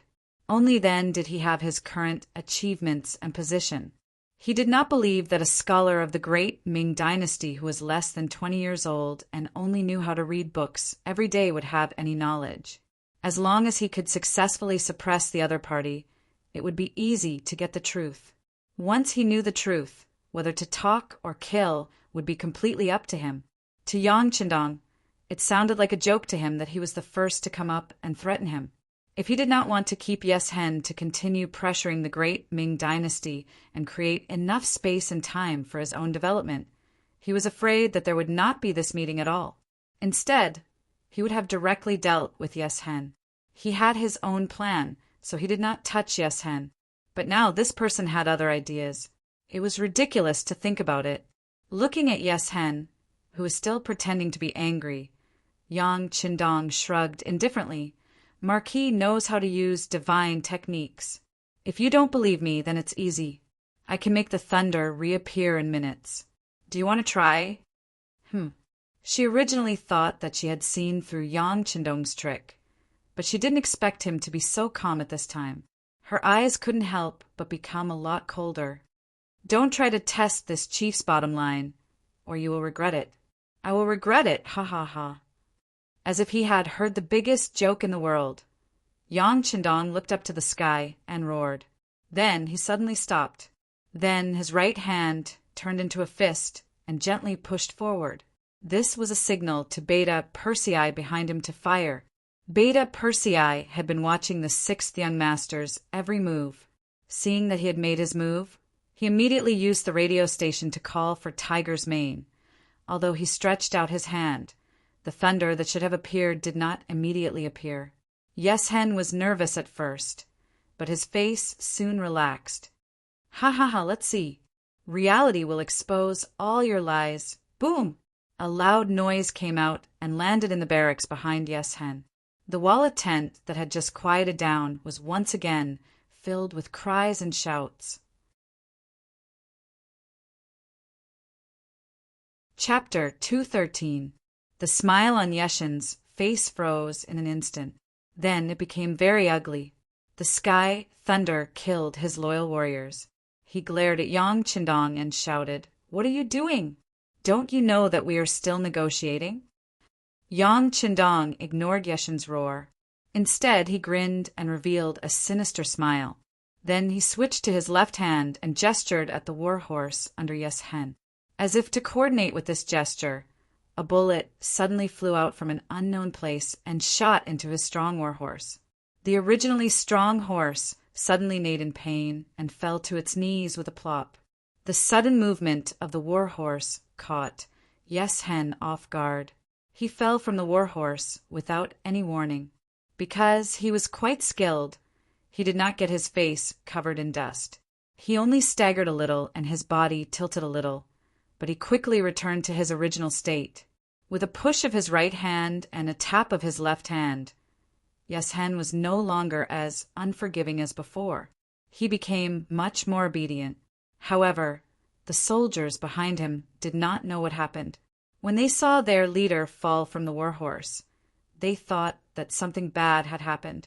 Suddenly, 5 strong horses rushed out and leaped straight at him. "Fall, all of you!" Since he wanted to establish his might, he naturally wouldn't give the other party a chance. Under Yang Qindong's angry roar, the Ghost Shadow Sniper team ambushed behind him took action. The 5 war horses were locked in an instant. Only half of the way forward, they fell to the ground one by one. With night vision goggles and advanced sniping techniques, Baizhua and his team members had complete control of the small battlefield. Above, seeing that 5 of their own warriors had fallen, the other Vala people were still shouting in disbelief. However, they were the first to react quickly. They turned around and gathered their chi and their dantian, shouting loudly, "All of you, stop! Without my orders, no one is to act rashly. Otherwise, you will be punished by military law." Yes Hen was really scared. He was frightened by Yang Qindong's gesture. He could not see what the other party did, but his men died one by one. Could it be that he really knew some kind of magic? Yes Hen, who had doubts in his heart, quickly analyzed that Yang Qindong did not mean to kill him. Otherwise, why would he talk so much nonsense? If he pointed at him, wouldn't he die on the ground like the other Walla cavalry? Since he knew that Yang Qindong did not want to kill him, he was calm. First, he stopped his men from acting rashly. Then, when he looked at Yang Qindong, his tone became much gentler. He even asked with a hint of respect, "Tell me, what do you want? I don't think you want to kill me, right?" "That's right." Yang Qindong clapped his hands as if he was praising Yeshen's understanding. However, this slap gave him a fright.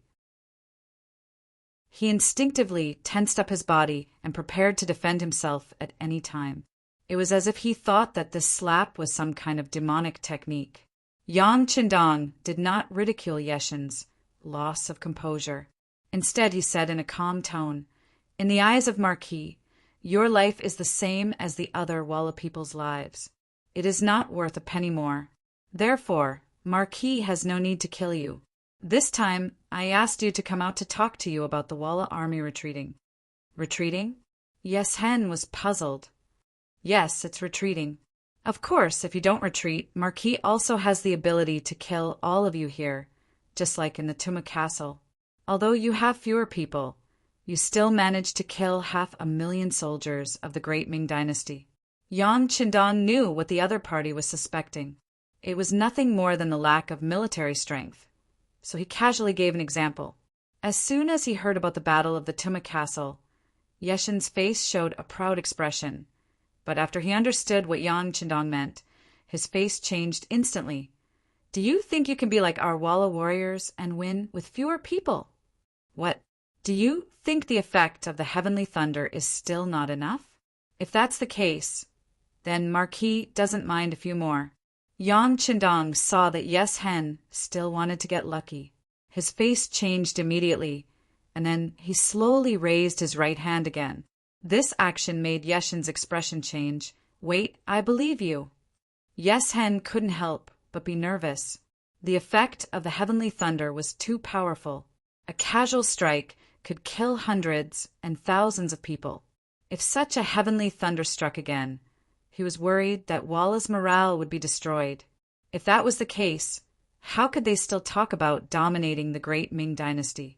Yes Hen finally became obedient, and Yang Qindong naturally withdrew his right hand. "How is it?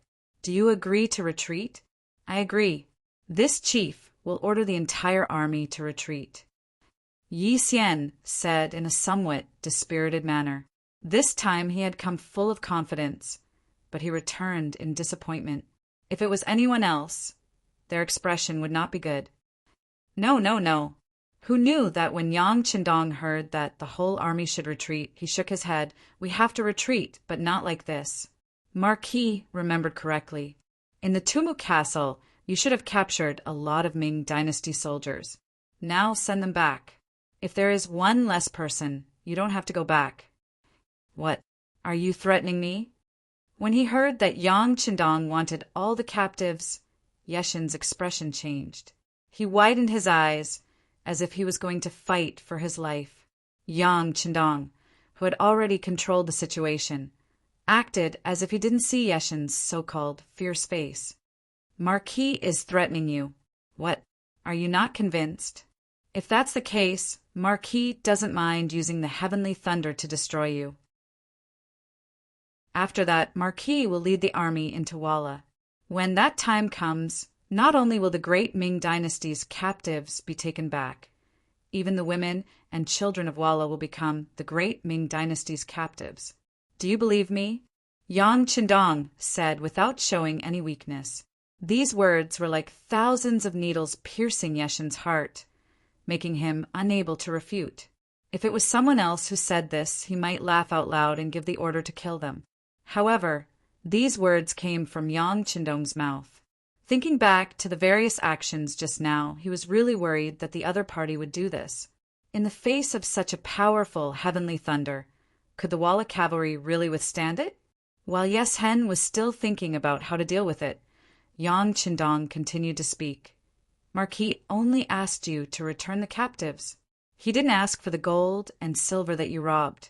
This is already extra lenient. Furthermore, in Willow Town, dozens of miles away, your vanguard army is surrounded by Marquis. If you return the great Ming dynasty's captives, Marquis can also let these people go. This is a fair trade. If you don't agree, then there's no need to talk.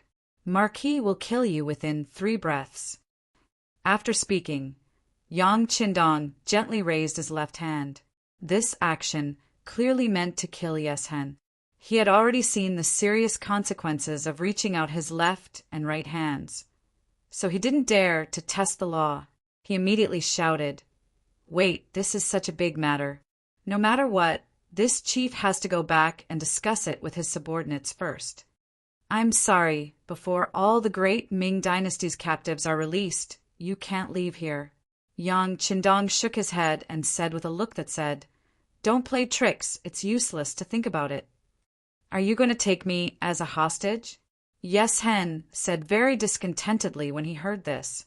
It was just that after saying the sentence, he didn't speak anymore. The reality was already like this. Wasn't it too late for him to react now? He couldn't leave and he couldn't beat him. Reality forced Yes Hen to agree to Yang Qindong's conditions. However, although he agreed, Yes Hen was still a little worried. Would Yang Qindong act shamelessly? Therefore, after hesitating for a while, he raised his head and said, "Loyal Marquis, but I don't know if you will let me go if I release the captives. Also, will you release all the besieged warriors in Walla?" Seeing that Yes Hen also wanted to make a request, Yang Qindong said indifferently, "What? Do you think that other than believing in Marquis, you have the qualifications to negotiate with Marquis? You?" After being said this by Yang Qindong, Yeshen's face changed again and again. It was obvious that he was very angry. "Haha, Marquis is joking with you. In fact, with your intelligence, you can think about it. If Marquis wanted to kill you, why would he talk nonsense with you?" As for the captives of the Great Ming, Marquis can bring his army to kill them after killing all of you. Presumably, Walla doesn't have the strength to stop the Great Ming's army now. However, Marquis didn't do this, which is already a kind of sincerity. As for your people who are besieged in Willow Town, I have to trouble you to send someone to inform them not to try to break out of the encirclement. Tell them to stay here obediently and wait for the results of our negotiation. Naturally, they will be released. During this period, if anyone dares to act rashly, they will only die. Don't blame Marquis for not reminding you. Since he had already said this, Yes Hen had to accept it, even if he didn't want to. However, after thinking about it carefully, Yang Qindong didn't seem to have the intention to destroy Walla. Otherwise, he could do it now, and Yes Hen wouldn't have the strength to fight back. There was no other choice. Yes Hen was forced by Yang Qindong's strength and finally lowered his head. He turned around and shouted to the army behind him. He called a few fast horse scouts and arranged them to inform the brothers in Willowtown not to act rashly. In addition, they were to inform the captives of the great Ming army to escort them back to the loyal Marquis. After the order was given, the scouts left. Yang Qindong smiled and waved his hand. The first guard captain, Chiu Vi, brought people to deliver wine and food to Yes Hen. Leader Walla, the night is long and there are too many things to do. Why don't we drink while waiting? Yes Hen looked at the wooden table in front of him, as well as the hot food and wine. He was even more surprised in his heart. The loyal Marquis of the Great Ming seemed to have calculated everything and knew that he would compromise. He even prepared wine and food. Well, there was nothing to say. Let's eat first. Chapter 214. Willowtown. After Borromeo met up with General Nigong, he tried to charge out a few more times, but they all ended in failure. After many warriors died, the morale of the army began to waver. When faced with the general's order to break out of the encirclement, not many people were willing to go along with it. Charging out despite knowing that they would die wasn't bravery, but recklessness. Everyone only had one life. Who was willing to die so carelessly? As they waited and broke out of the encirclement, the sky gradually began to brighten. It also welcomed the scouts sent out by Yes Hen. When the scouts arrived and said that their leader didn't want them to break out of the encirclement and to wait in Willowtown, the first to disagree was Borromeo. This time he came with great ambition, but suffered heavy losses time and time again. This made him feel great shame. Seeing that the sky was already bright, the problem that restricted their vision was solved. It was time to charge out, but he was told to stay in place and wait for orders. How could he be willing to accept that? Did my big brother really say that? Does he know that we have already investigated that there are only a few thousand Ming soldiers surrounding us? With our 20,000 soldiers, we can definitely charge out. When that time comes, it will be our time of great victory. Borromeo said to the scouts with a face of unwillingness. Unfortunately, these scouts didn't have any status. They were only here to pass on a message. They couldn't give any reply to Borromeo's words. Seeing that the scouts didn't say anything, Borromeo straightforwardly shook his head. You said that my big brother is facing off against the loyal Marquis, right? That's good. Say, if you suddenly charge out of Willowtown and come behind the loyal Marquis, do you think you can eliminate him with a pincer attack? If that's the case, will there be anyone in the great Ming dynasty who dares to oppose the Walla? There shouldn't be anyone. The scouts seemed to have seen some hope as they replied. In reality, the scouts didn't really understand the order this time. However, since their leader had spoken, they had to carry it out. Seeing that the scouts he sent agreed with his suggestion, Borromeo couldn't help but be overjoyed. Good. Since the people sent by Big Brother have agreed, then we will do as this general says. As soon as Borromeo finished speaking, the vanguard general beside him immediately raised a different opinion. We can't do that. The scouts are only there to relay orders. They don't understand the situation on the battlefield at all, so we should listen to the leader. The scouts don't understand the situation on the battlefield, but we do. General Nigong, don't tell me that you've become discouraged and scared after being defeated a few times in one night. You're our Vala's general. You should be brave and fearless. Borromeo said with a mocking smile. After being refuted by Borromeo, the general's expression changed again and again.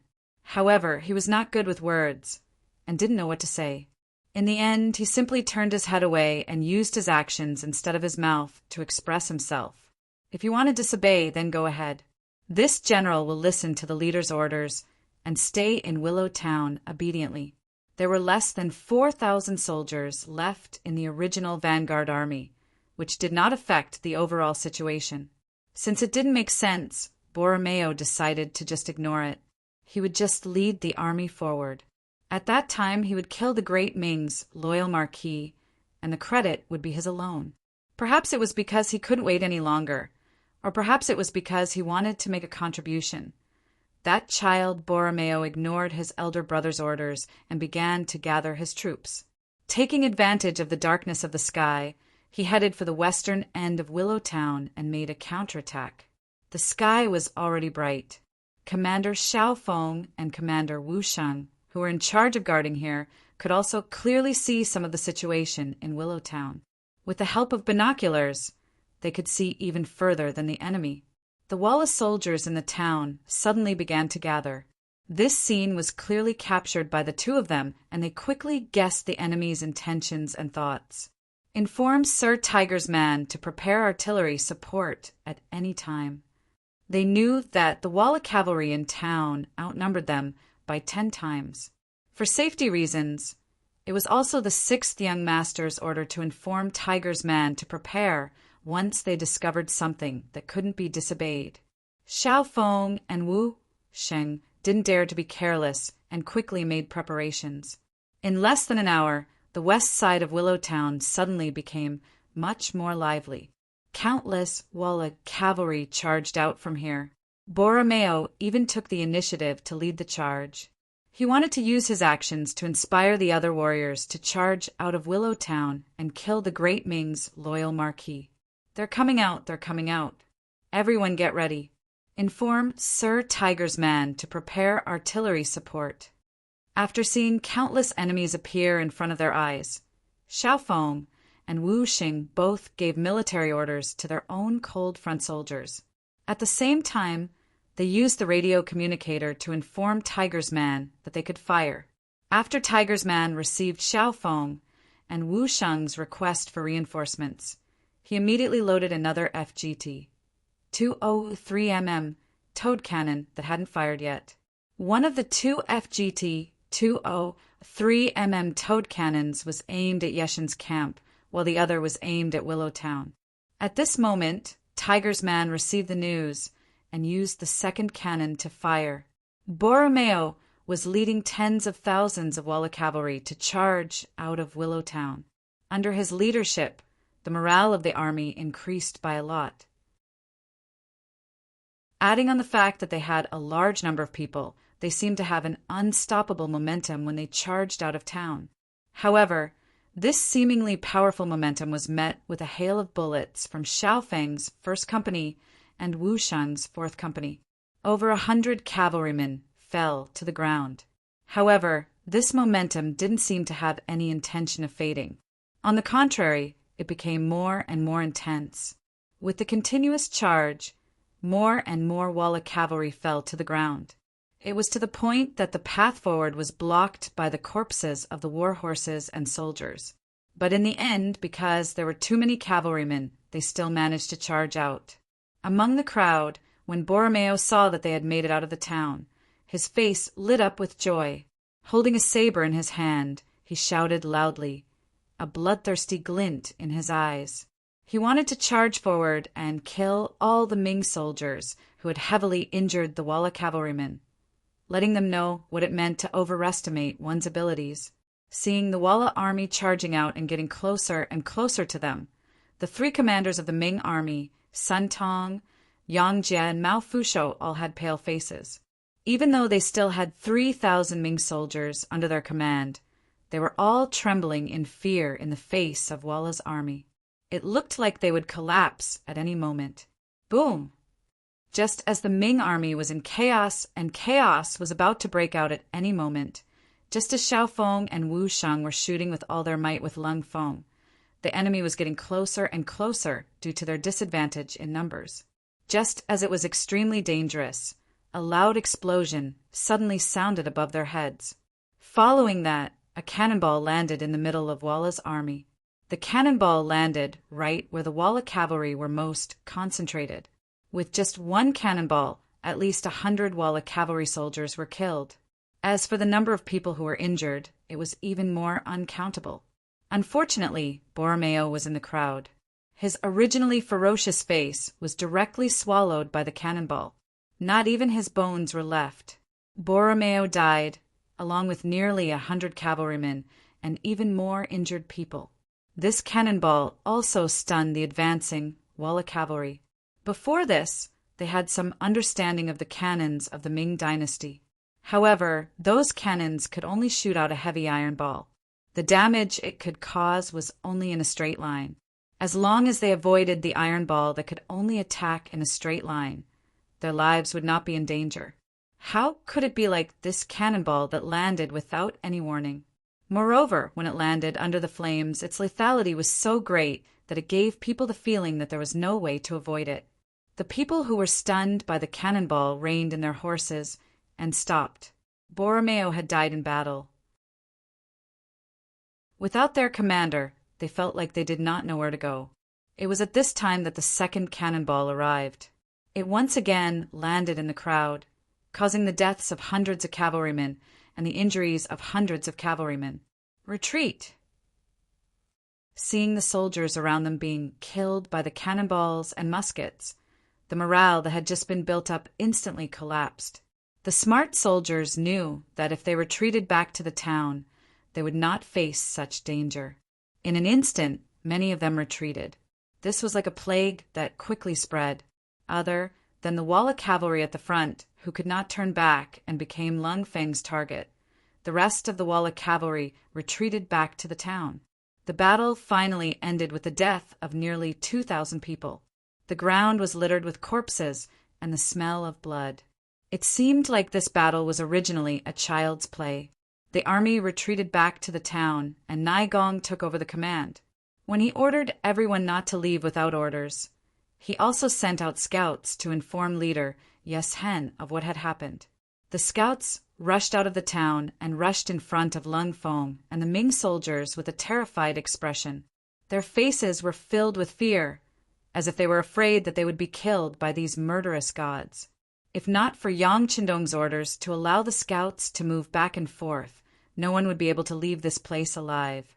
The scouts rushed all the way and finally met with leader Yes Hen. They recounted in detail what had happened in Willowtown.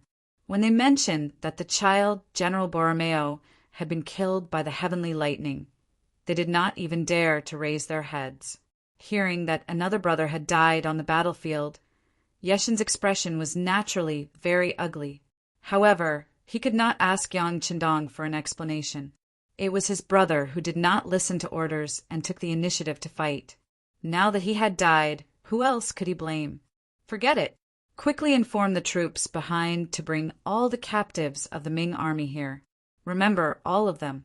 Do not leave a single one alive. Whoever dares to leave behind the captives of the Ming army, I will leave behind his head. Yes Hen, who was really scared by Yang Qindong, did not dare to play any tricks. He issued a strict order to his troops. Chapter 215. In the imperial palace, Daizong Zhu Qiu was pacing back and forth in the throne room. Because he was worried about the battle ahead, he could no longer remain seated on the dragon throne. Standing below were all the fourth-rank officials in the capital and above. They all looked anxious and uneasy, and everyone had a grim expression on their faces. The battle to defend the capital had undoubtedly reached a critical juncture. It would take at least 3 days for the new order to rescue the emperor to arrive at the capital. If the loyal marquis lost to Yes Hen, the entire capital would be in danger, and everyone's lives would be in danger. But an entire night had passed, and there had been no report from the front line. How could they not be worried? At this moment, many people began to miss the rule of having eunuchs supervise the army. If there were eunuchs present, they would have already sent someone back to report what had happened on the front line. They would not be like this, where everyone could only passively and anxiously wait. The officials had been here since early in the morning, but there was nothing they could do. Some of the officials were unwilling to wait. Seeing that there was nothing they could do, Minister of War Ming stepped forward with a ceremonial tablet and said, "Your Majesty, should we send someone to the front line to see what the situation is like? No matter what, we have to make preparations early." There were many explanations for what make preparations early meant. If they won, they naturally had to make preparations to celebrate. If they lost, They had to make preparations to flee. That's right, that's right. With Ming taking the lead, the other officials quickly responded. One by one, they stood up and spoke to the emperor. How could Zhu Qiyu not want to know the situation on the front line? For this reason, he had sent out many scouts and spies, but not a single one had returned. At this time, he truly didn't know who to send out. On the other hand, great eunuch Jinying's eyes turned as he thought of something. He carefully took 2 steps forward and said in a voice that only the 2 of them could hear, Your Majesty, we can send the embroidered uniform guard commissioner, Hu Zhongning, and request that he bring back the news. Hu Zhongning? Zhu Qiyu's brow creased as he began to think about this person. Zhu Qiyu, who had recently spent a lot of time to understand the officials, quickly figured out Hu Zhongning's identity. This person was not only the eldest son of the Minister of Rights, Hu Shao, but more importantly, he was also the father-in-law of the Marquis of Loyalty and Courage, Yang Qindong. The people that had been sent out earlier must have been stopped by Yang Qindong and were not allowed to return. However, if Hu Zhongning were to go and face his father-in-law, he would not be able to stop him. Thinking of this, he couldn't help but sigh at how smart Jining was. He immediately turned around and asked the officials, Is Minister Hu Zhongning here? Your subject is here. When Hu Changning, who was standing behind the officials, heard the emperor's words, he was stunned for a moment. Then he stepped forward with a board in his hand. When the officials saw that the emperor was calling for Hu Zhongning, they quickly opened up a path so that the guardian of the brocade guard could face the emperor directly.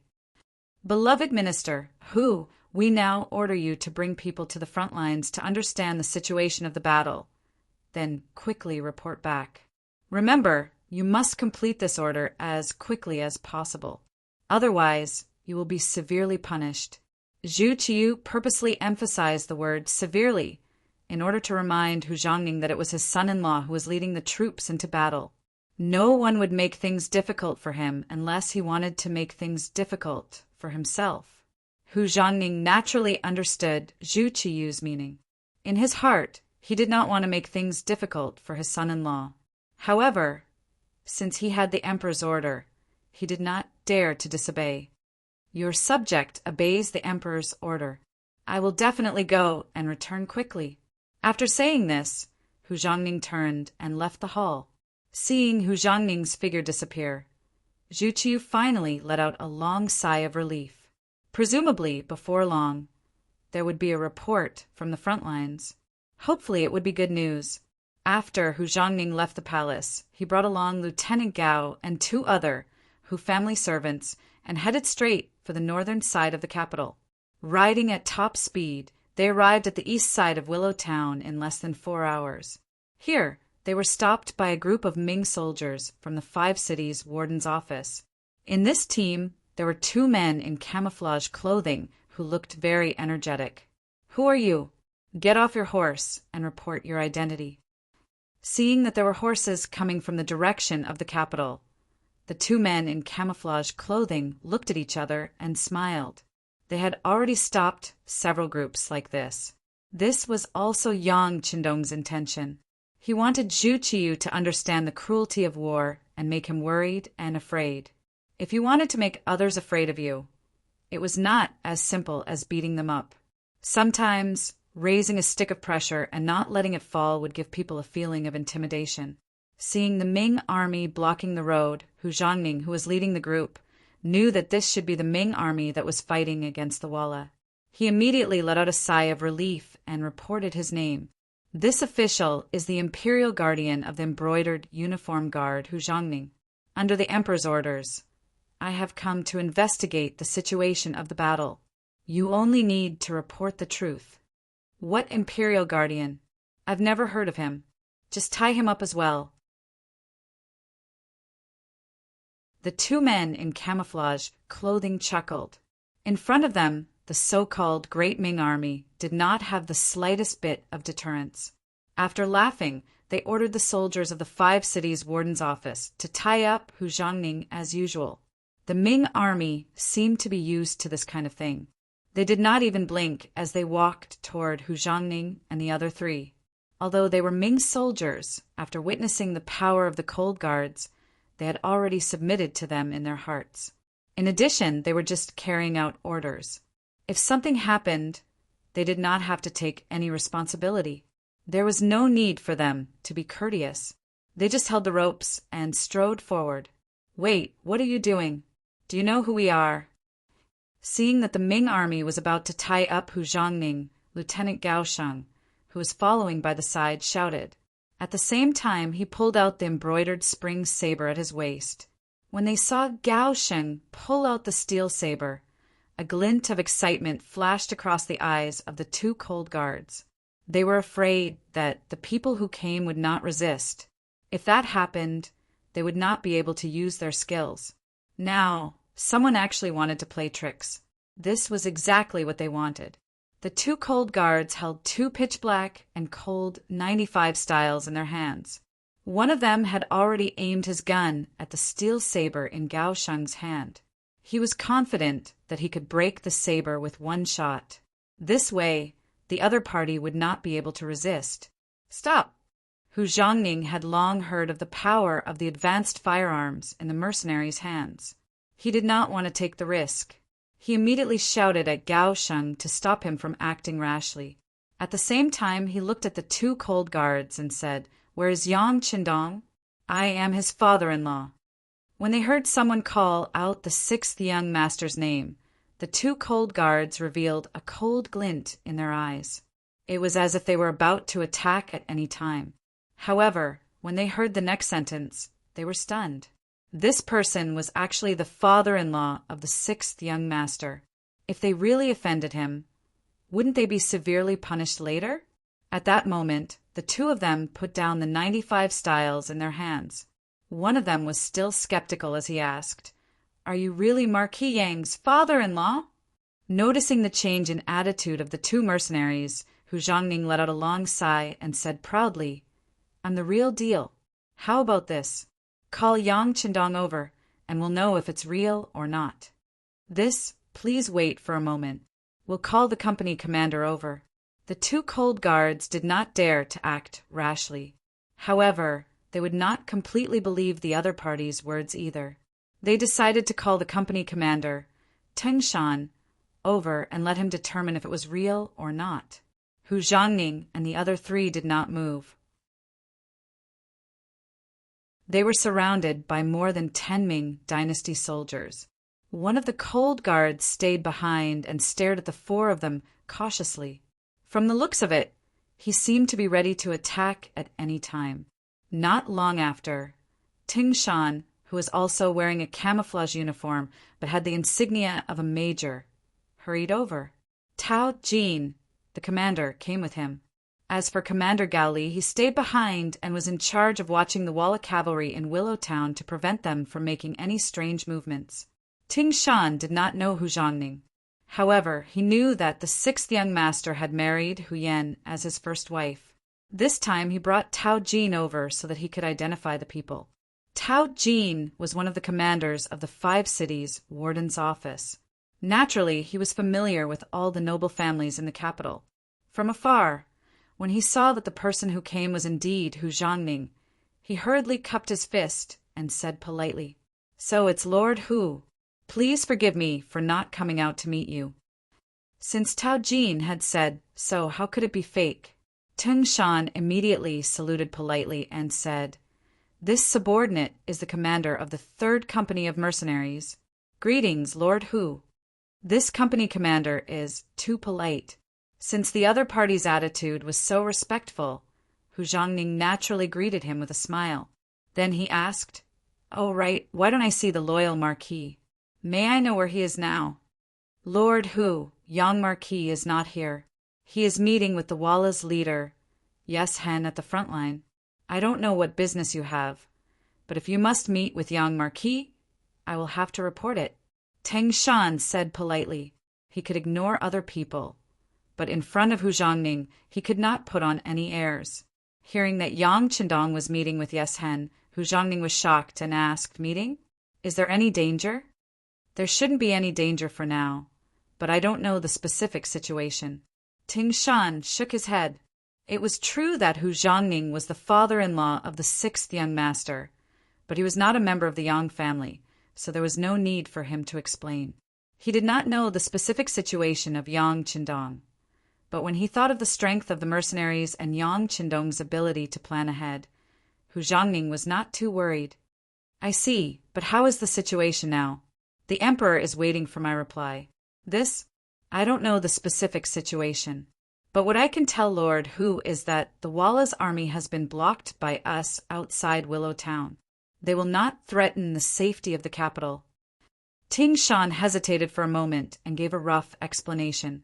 As for the specific situation, without the authorization of the sixth young master, he would not reveal it.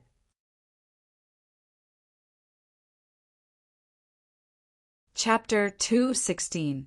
Although he didn't see Yang Qindong, Ting Shan's answer was enough for Hu Zhongning to go back and report on his mission. A satisfied smile finally appeared on his face. Hu Zhongning quickly returned from the capital. He brought back the information he had gathered from the front line and the scouts he had sent out. He also explained in Tangshan's words that he had no choice but to detain the scouts to prevent anyone from leaking information about the battlefield. He asked for the emperor's understanding. Zhu Qiyu was indeed a little angry about the scouts being detained.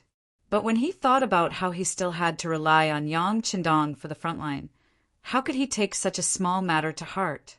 Especially when he heard Hu Zhongning say that the Walla army had been successfully stopped and that the capital was no longer in danger.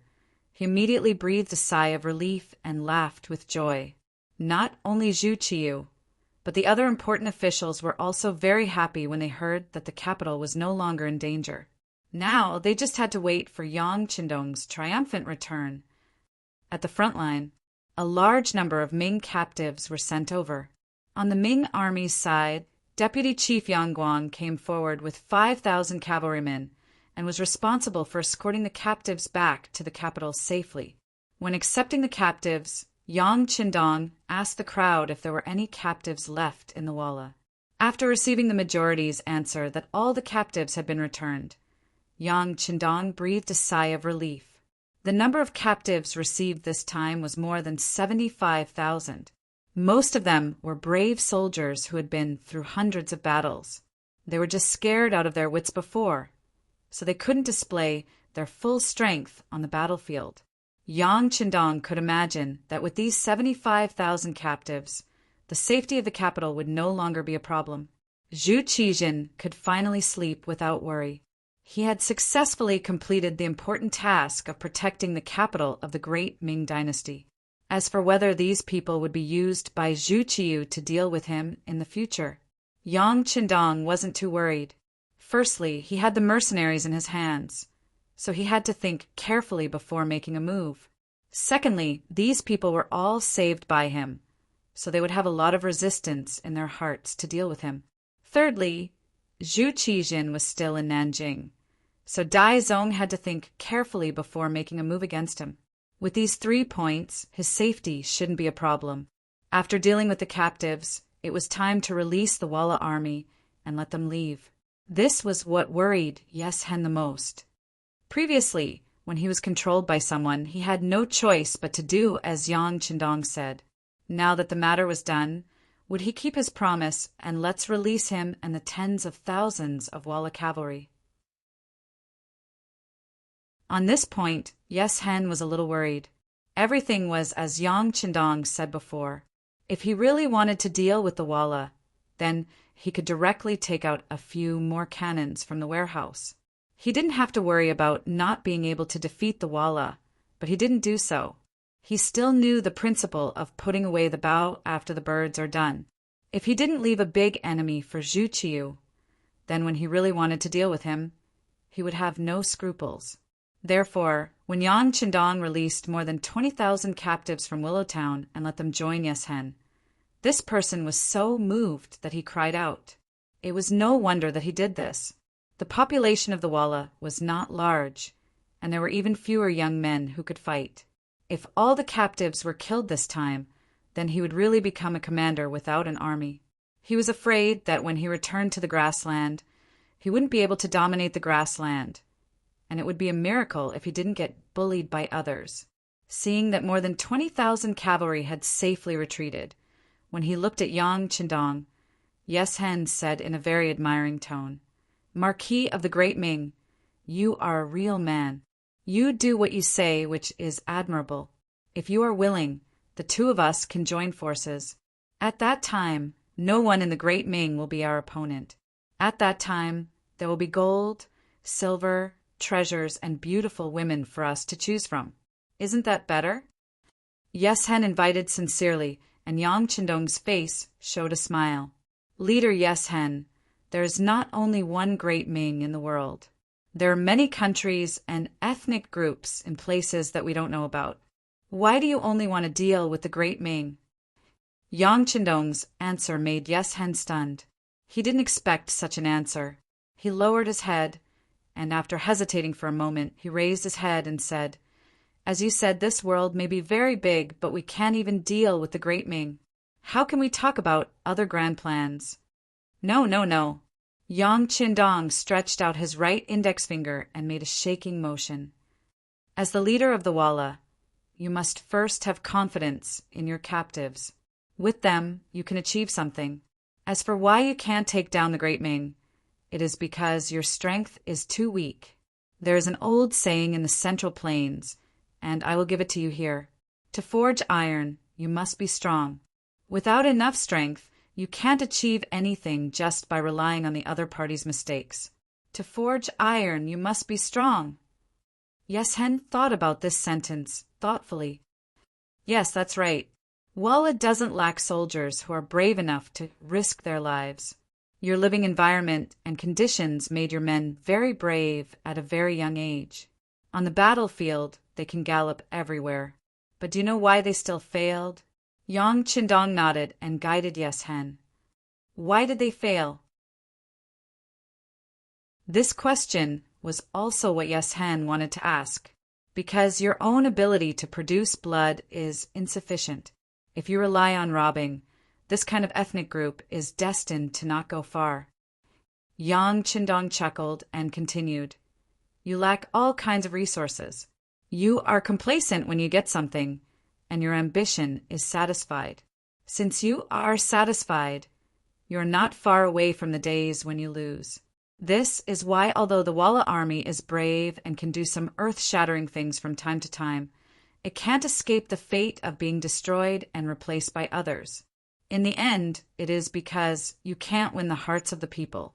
The reason you can't win the hearts of the people is because the people are not rich. They follow you, but in the end, they can't even fill their stomachs. Who would really risk their lives? On the other hand, if the country is rich and the people are strong, it means that someone wants to deal with you.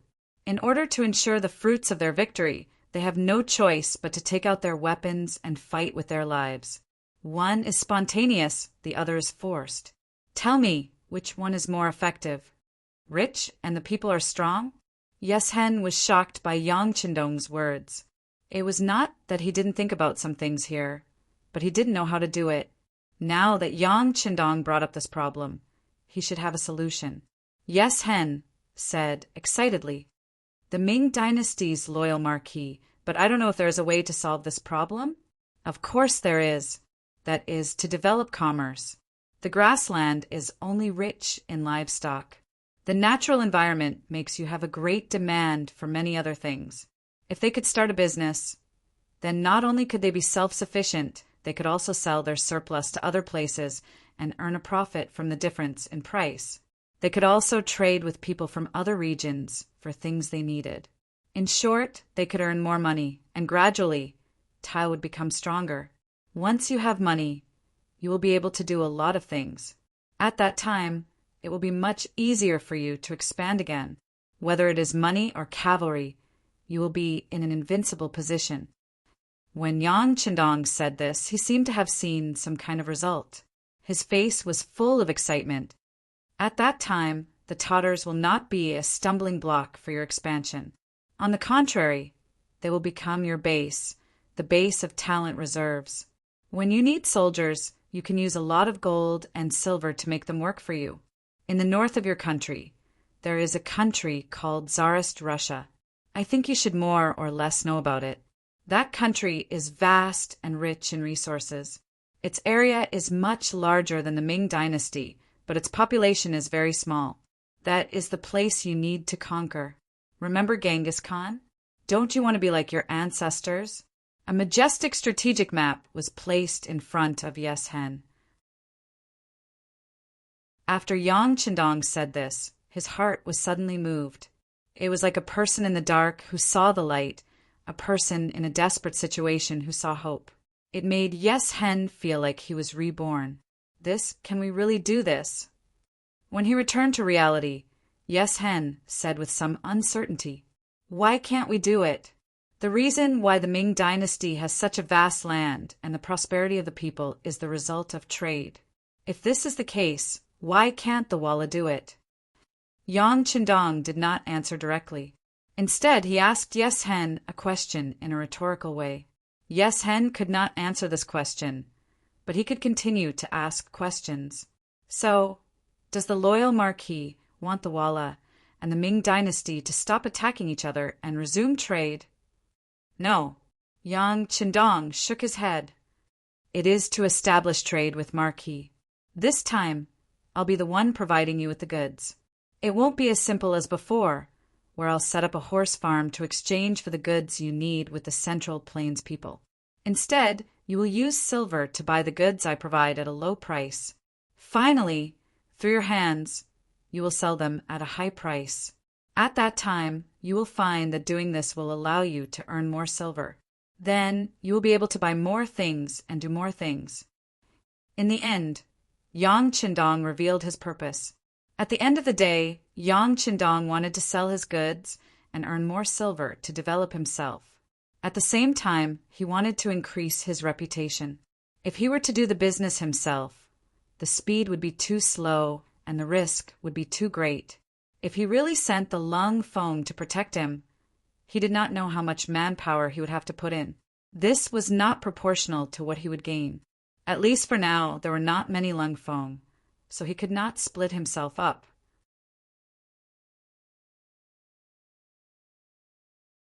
Chapter 217. But if he could convince Yes Hen, then it would be different. The current Walla was equivalent to the king of the grassland, and very few people dared to provoke them. If they were the ones who transported the goods, perhaps some of the profits would be shared by the other party, but compared to what he earned, it was already a lot. With the help of Walla, he could sell things to the Eurasian continent, which was equivalent to stretching out his tentacles one step ahead. This would play a very positive role in conquering, ruling, and occupying that place in the future. This was Yang Chendong's real goal. Yes Hen was indeed smart and cunning. But when facing Yang Chendong, these characteristics of his were useless. They were not on the same level at all. Whether it was thinking, knowledge, or martial strength, they were all on a completely different level. How could he be Yang Chendong's opponent? At this time, Yes Hen not only did not know Yang Chendong's ultimate goal, but he was also attracted by the other party's idea of strengthening himself through trade. He was not short of money. This time, after defeating Yingzong, he seized a lot of gold and silver, which completely had the foundation to trade with Yang Chendong.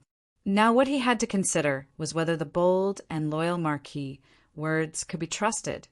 And why did the other party take the initiative to help him? Did he want to see the emergence of a powerful neighbor? If he couldn't figure this out, Walla didn't dare to make any decisions. "Why are you helping me?" Yes Hen finally asked, which meant that he was seriously considering his own opinion. Yang Chendong was happy in his heart, but he didn't show the slightest expression on his face. On the contrary, he showed a seemingly very heavy expression and said, "Marquis is from the great Ming dynasty and my relatives and friends are here. Marquis really doesn't want to see them get hurt. As long as Walla doesn't invade, a lot of people can live. So Marquis wants to find a way out for you, a way out that doesn't invade the great Ming dynasty and can develop yourself." Yes Hen couldn't help but nod his head when he heard such a high-sounding reason. Obviously, as a Walla, he did not want his people to be invaded by other countries. Of course, Marquis likes silver very much. With money, he could do more of the things he liked. Since trading with Walla can guarantee Marquis's interests, why not? Yang Qindong offered another reason, while Yes Hen was still deep in thought. Compared to the first reason, the second reason was much more practical. It also made Yang Qindong look more like an ordinary person. Ha ha ha. Hearing that, he burst into laughter. Obviously, this second reason was more persuasive and moved him. Because of this, he chose to believe in Yang Qindong. His loud laughter set the tone for the trade between the two sides. Then, they each put forward some requirements and conditions. For example, Yeshen's requirement was that the things Yang Qindong provided must be easy to sell and practical. If it was flashy, they had the right to refuse. Also, they could choose not to attack the Great Ming Dynasty. But if the Great Ming Dynasty took the initiative to find trouble with them, then they could not blame him for fighting back. Yang Qindong naturally agreed to Yeshen's requirements, but at the same time, he also put forward his own requirements. For example, after the goods arrived, they had to pay immediately. They were not allowed to owe anything. This was the basic integrity of a businessman. Also, he did not allow anyone from Walla to have any ideas about his goods and caravan. Not only that, they also had the responsibility and obligation to ensure the safety of the caravan. If the goods were intercepted and the Walla could not give an explanation, then he would use the heavenly thunder again. At that time, it would not be as simple as exchanging captives. It could be imagined that under the irresistible heavenly thunder, it was unknown whether the Walla could survive. Each side put forward their own requirements, and in the end, the Economic Association came to a consensus. With this matter settled, Yes Hen excitedly left. Yang Qindong also turned and returned to the capital of the Great Ming Dynasty. More than 70,000 Great Ming captives had been rescued. This would allow many broken families to be reunited. And all of this was because of Yang Qindong.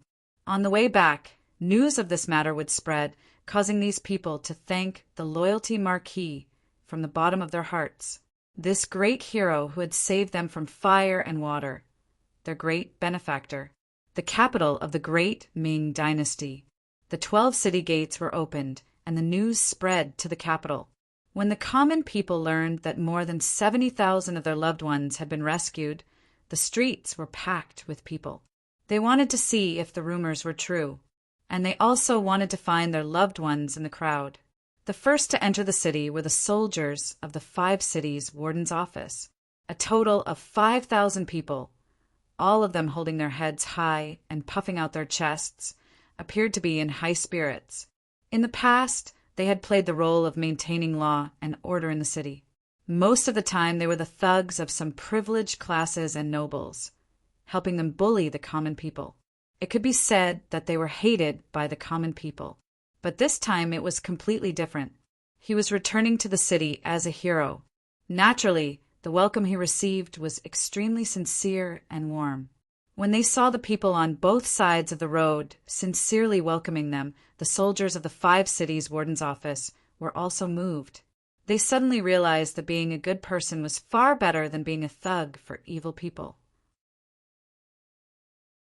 After the soldiers of the 5 cities' warden's office entered the city, Yang Guang's 5,000 cavalry followed. In this battle, they did not fight a single battle with the Walla cavalry. They only used a single blade to obtain a complete victory. While obtaining military merits, each of them, like the officials of the 5 cities' warden's office, received some silver from the loyalty Marquis. Ordinary soldiers received at least 10 taels of silver. The higher the official rank, the more they received. This kind of good job of obtaining both silver and merit made the 5,000 cavalry sincerely grateful to Yang Qindong.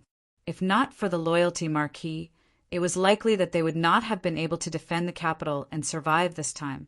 After the 5,000 elite cavalry, it was the 75,000 Ming soldiers that entered the city. As soon as these people appeared, they were shocked. The scene became a little chaotic. There were too many people who saw their family members. Some saw their sons, some saw their husbands, and some saw their fathers. Immediately, There were waves of crying and shouting. Today was a day worth remembering for the capital. It was a day of triumphant return after winning the battle. It was also a day of joy and joy. Moreover, it was a day filled with cries of joy mixed with cries of joy. On the gate tower of the imperial city, Daizong Zhuqiu was standing there with the civil and military officials, watching the performance of the people in the city, watching the victorious army return to camp. There was a relaxed smile on everyone's face, especially Daizong Zhuqiu. Ever since he ascended the throne, Walla was like a sharp sword hanging over his head, as if it would fall and stab him at any time. Because of this, he could not sleep at night and could not eat. It was as if he was afraid that one day he would be defeated like his brother, Daizong Zhuqijin. Now Walla had retreated, and it was a very happy retreat. The battle report from the front said that they were retreating quickly. It was clear that they wanted to retreat to Walla's territory and did not want to be entangled with the great Ming Empire anymore. Being able to retreat was already very difficult, let alone being able to retreat so cleanly and cleanly. This was extremely rare. This also showed how powerful Yang Qindong was. There were also battle reports that this time, the great Ming Empire sent out more than 10,000 people and returned with no casualties. On the contrary, Walla's army suffered heavy losses. Even their leader, Yeshin's younger brother, by Luo Mao, was killed on the battlefield. To be able to obtain such a great victory with almost no losses, this loyalty marquis must be a very formidable commander. While Zhu Qiyu was sighing at Yang Qindong's godlike leadership, he was also thinking about how to reward him. He won the battle, solved the threat in the capital, saved more than 70,000 captives, and brought peace to the great Ming Empire. If he did not reward him for all these things, it was obviously impossible. The officials would not agree, the army would not agree, and the people would not agree. But what should he reward him for? After all, Yang Qindong was not even 20 years old, but he was already the loyal marquis of the great Ming Empire. This had not happened even when the great Ming Empire was founded. If he was rewarded, his official position would be too high. Would his achievements be greater than that of the town lord? Zhu Qiyu's throne could not be said to be completely stable. He could not be looking for a powerful imaginary enemy for himself, right? Your Majesty, the Minister of War, Ming, the Minister of Revenue, Jin Lian, and the Minister of Works, Sherpu, have memorials. Just as Zhu Qiyu was thinking about Yang Qindong, had eunuch Jining placed a memorial in front of him. What is this? Zhu Qiyu asked casually. He reached out to take the memorial and opened it. As soon as he read it, his eyes lit up and he nodded repeatedly. It was really like a pillow being sent to him when he was sleepy. This was a memorial that the officials had recommended to reward the loyal marquis. It said that Yang Qindong can be rewarded with the title of loyal marquis. His fief will be 5,000 mu of grain fields around the Yang family's old residence in Jianing Prefecture. This was a diversion of disaster. The so-called loyal marquis was nothing more than a title that represented his high rank. But that was it. Just like duking Zhang Fu in the past, even though he was an official, he was still bullied and humiliated by eunuchs without daring to speak up. But no matter what, after being bestowed the title of duke, it would represent the emperor's regard for Yang Qindong. Presumably, this would be able to shut the mouths of the people in the world. As for the fief, it would be given to Jianing Prefecture. That place could now be considered Zhu Qijin's territory. Intentionally luring Yang Qindong, there was indeed the intention of getting rid of the donkey after it had outlived its usefulness. But how could it not be a diversion of disaster? For this reason, Zhu Qijin would probably be hopping mad.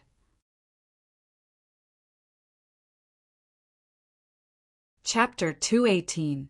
It could be said that this memorial was very much in line with Zhu Qiyu's thoughts. He immediately approved the memorial. Using the red pen that Jining had prepared, he approved it and the matter was settled. It was worth mentioning that Zhu Qiyu had originally wanted to announce the edict in front of all the officials. However, Yang Qindong did not appear after winning the battle. Perhaps he wanted to keep a low profile. However, no one knew that he did not want to see Zhu Qiyu. Otherwise, he would have to kneel and kowtow. With his current strength, there was no need for him to be so humble. Yang Qindong did not come to see the emperor. The imperial edict had to be announced by someone else. It just so happened that Jining had some matters to discuss with him. She accepted the task and brought a group of embroidered uniform guards and young eunuchs to Yang Manor. The battle was over. Yang Qindong's goal had been achieved. Because of this, they were fortunate enough to follow the 6th young master to Yang Manor. By the time Jining arrived, everyone was having a meal. When Yang Si, who was in charge of guarding, saw that it was Jining and the others, he quickly reported the situation to Yang Qindong. "They're here so quickly." Yang Qindong, who was drinking wine and eating meat with Ling Feng and the others, chuckled. He casually waved his hand and said, "Then why don't we invite them here to announce the edict?" Here, a trace of worry flashed through Yang Si's eyes. Like a shadow, Tiger Mane, who followed beside Yang Qindong, knew what Yang Si was worried about. It was none other than Ling Feng. If they saw that their 6th young master had to kneel to someone else, it was inevitable that they would not be able to accept it and cause trouble. In fact, how could he not have such worries? However, since this was the 6th young master's intention, there was no room for doubt. He immediately glared at Yang Si and said, "If the young master tells you to go, then go. Why are you being so long-winded?" Yes, Yang Si saw that Tiger's Mane was angry. It was said that they were usually under this person's management. After a trace of panic appeared on his face, he agreed and left. Yang Qindong patted Tiger's Man's shoulder and gave him a look of approval and relief. Then he continued to drink with Ling Feng, Xiao Feng, Ting Shan, Wu Sheng, and the other company commanders as if he hadn't heard anything. Not long after, Jining arrived. Along with him were 4 eunuchs and 8 masters of the embroidered uniform guards. Usually, when a eunuch went to an official's house to deliver an edict, as the recipient of the edict, they had to prepare an incense table in advance in order to show their seriousness. Some even had to burn incense and bathe in the ceremony. But today there was nothing prepared. Yang Qindong was still wearing his casual and elegant green robes. He didn't wear his official robes, and the incense table wasn't set up. When Jining saw this, she couldn't help but frown. But it was only a slight frown, and she quickly relaxed. It wasn't for any other reason than the fact that the Yang family square was filled with mercenary soldiers in camouflage uniforms. Although there were only 400 of them, their combat power was unimaginable. Even defeating Walla had been done with the help of their powerful strength. Against such people, Jining had no chance of winning at all. It wasn't just him. Even the 8 masters of the embroidered uniform guards that he brought with him were on full alert. It wasn't that they were dissatisfied with Yang Qindong's lack of preparation before receiving the edict, but they were worried that these mercenaries would suddenly go on a rampage and hurt them. "Oh, it's Eunuch Jean. Come, have a drink with Marquis and the other meritorious officials." As soon as Jining appeared, Yang Qindong secretly observed her reaction. He found that she was indeed a little displeased, but she quickly suppressed her displeasure. Yang Qindong smiled inwardly. He wanted to use this method to remind him that he wasn't an ordinary marquise. There were some rules that couldn't be applied to him. If something went wrong and he went on a rampage, everyone's face would be ruined. Yang Qindong greeted Jining as if he were drunk. Jining couldn't help but look a little embarrassed. He wanted to scold Yang Qindong for not following the rules, but he didn't dare do so in front of all the mercenaries. He could only comfort himself. They had just won a great battle, so it was only right that they celebrate together. There was no need to argue with someone who was drunk. "Loyal Marquise, the Emperor has an edict for you. Please kneel and receive it," Jining said with a fake smile. He didn't directly respond to Yang Qindong's invitation to drink. Subconsciously, he seemed to be saying, "We aren't on the same side, so there's no need for us to drink together." "Oh, There's another imperial decree, but His Majesty is going to reward this marquis again. Ha ha ha. Since he was drunk, it was not a problem for him to act a little wild. He immediately laughed and stood up. Perhaps it was because he had drunk too much, but when he stood up he almost lost his balance. If not for Ming, who was standing at the side, who was prepared and supported him, he would have fallen to the ground in an embarrassing manner. "I, Yang Qindong, accept the edict." Yang Qindong shrugged his shoulders and shook off Ming's arm that was on his body. With a plop, he fell to the ground, giving people the feeling that he was prostrating himself on the ground. Because of Jin Ying's appearance, all the mercenaries in the courtyard had stopped drinking and eating. The atmosphere had become much colder. But now, Yang Qindong had suddenly fallen to the ground and knelt to receive the edict. All the mercenaries stared coldly at Jin Ying and the other mercenaries. 10,000 swords piercing the heart was nothing more than this. At this moment, Jin Ying felt cold all over. It was as if he was walking in the snow without wearing anything. No, it was colder than that. It was a coldness that seeped into his bones. Jin Ying couldn't imagine why these mercenaries gave him such a terrifying feeling. Even as he panicked, he opened the Golden Dragon Edict with trembling hands. He read out the edict of acting patriarch Zhu Qijin, rewarding Yang Qindong with the title of Duke of Loyalty. This was a rare moment when he was absent-minded while reading an edict. But at this moment, Jin Ying was really afraid. When he read the edict, he stuttered. He finally finished reading the edict. But when he looked at Yang Qindong, his lips were slanted and he was snoring softly. It seemed that he had fallen asleep. Jin Ying didn't dare to be angry.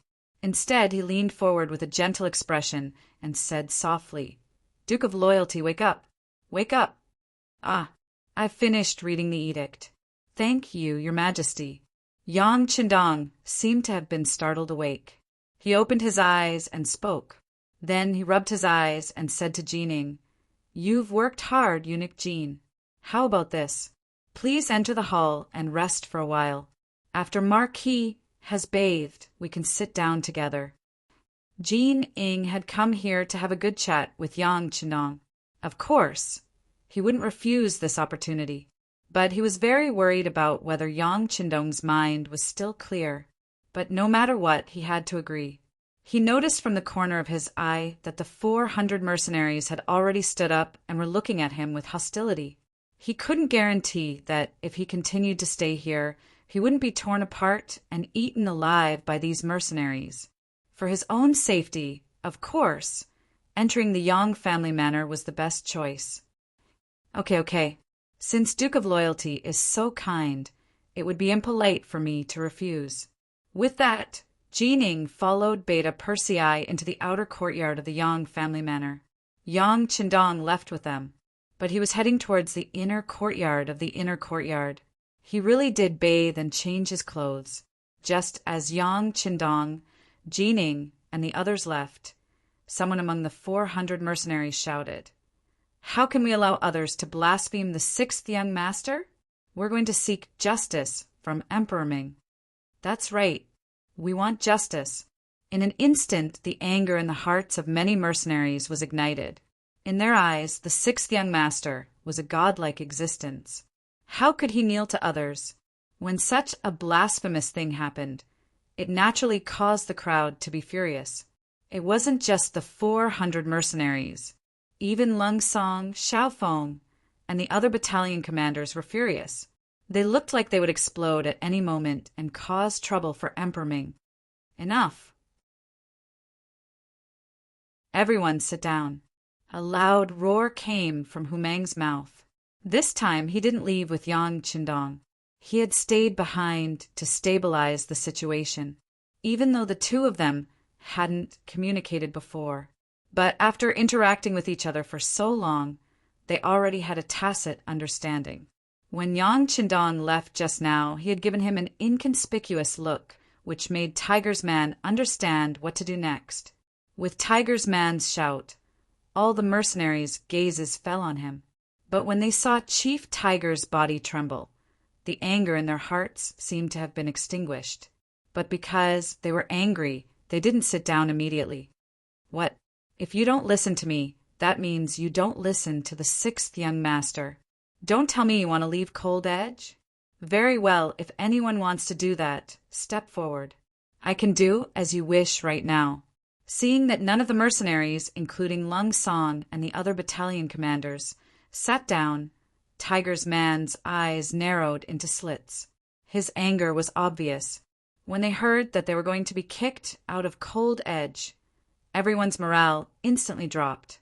Ever since they joined Cold Edge, there was a saying that followed them. Once in Cold Edge, always in Cold Edge. This was an honorable title that no one else had the right to take away. Unless they had committed a grave mistake, they wouldn't be kicked out of the meeting. But this someone else did not include the founder of Cold Edge, Yang Qindong, or the former head instructor, the current chief of the Security Bureau, Tiger's man. Everyone who joined Cold Edge knew of the sixth young master, Yang Qindong. Similarly, there weren't many who didn't know of Chief Tiger's man.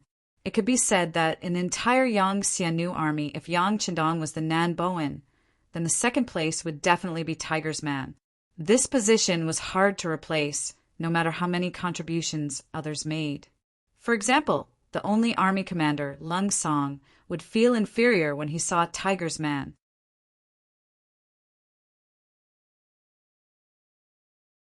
Chapter 219.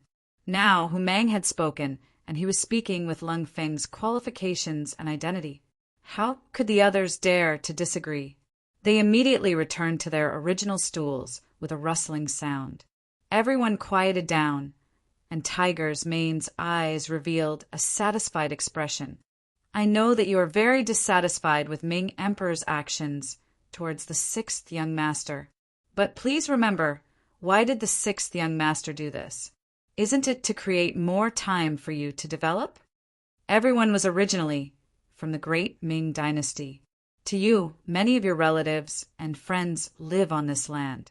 If the sixth young master did not compromise and chose to go to war with the Ming army, who knows how many innocent souls would have been implicated and died? Among them might have been your relatives and friends. If that was the case, is this an outcome that you want to see? Tiger's mane asked the crowd in a powerful and resonant voice. Of course not. I think that no one wants to see their own people fight against their own people. In order to give us more time to develop, and in order to let more of the great Ming dynasty's people and Han descendants suffer less from the chaos of war, the sixth young master has been dealing with the Ming emperor in the capital. This is an act of sacrificing one's own family for the sake of everyone. I hope that everyone can understand. I also hope that today's matter will serve as a warning to all of you and give you a sense of urgency. If we can strengthen our strength earlier, then the sixth young master can avoid this punishment. Do you understand? Yes. Another uniform sound rang out, causing the ground of the entire courtyard to tremble. Very good. Now let's continue eating. Tiger's mane saw that he did not disappoint the sixth young master, and spoke of the sixth young master's good intentions. He could not help but inwardly sigh in relief, and then threw a glance at Commander Lung Song. Lung Song immediately expressed his understanding. With his cooperation with the 3 battalion commanders, the atmosphere in the courtyard became lively again. However, although everyone did not say anything else, they all felt a surge of energy in their hearts. That was to perform better so that the sixth young master could have the right to speak to Emperor Ming as an equal.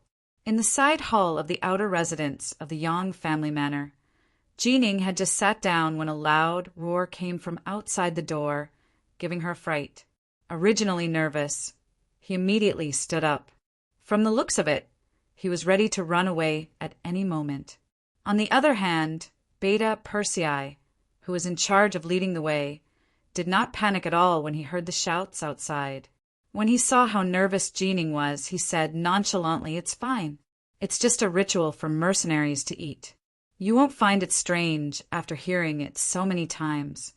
Beta Persei's explanation made Jining's body slowly relax.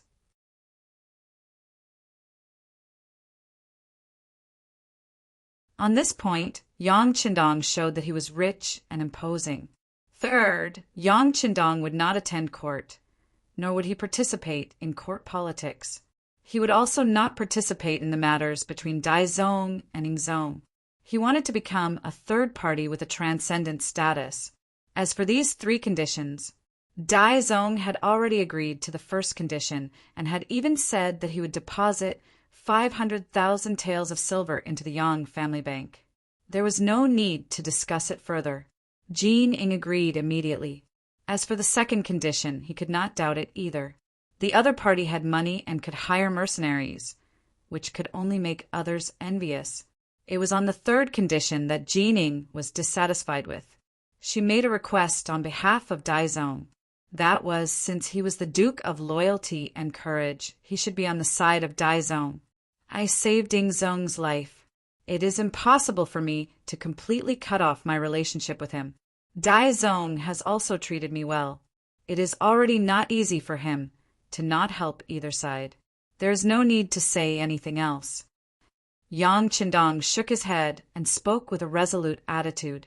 Jin Ing could see that Yang Qindong had no intention of backing down on these three conditions.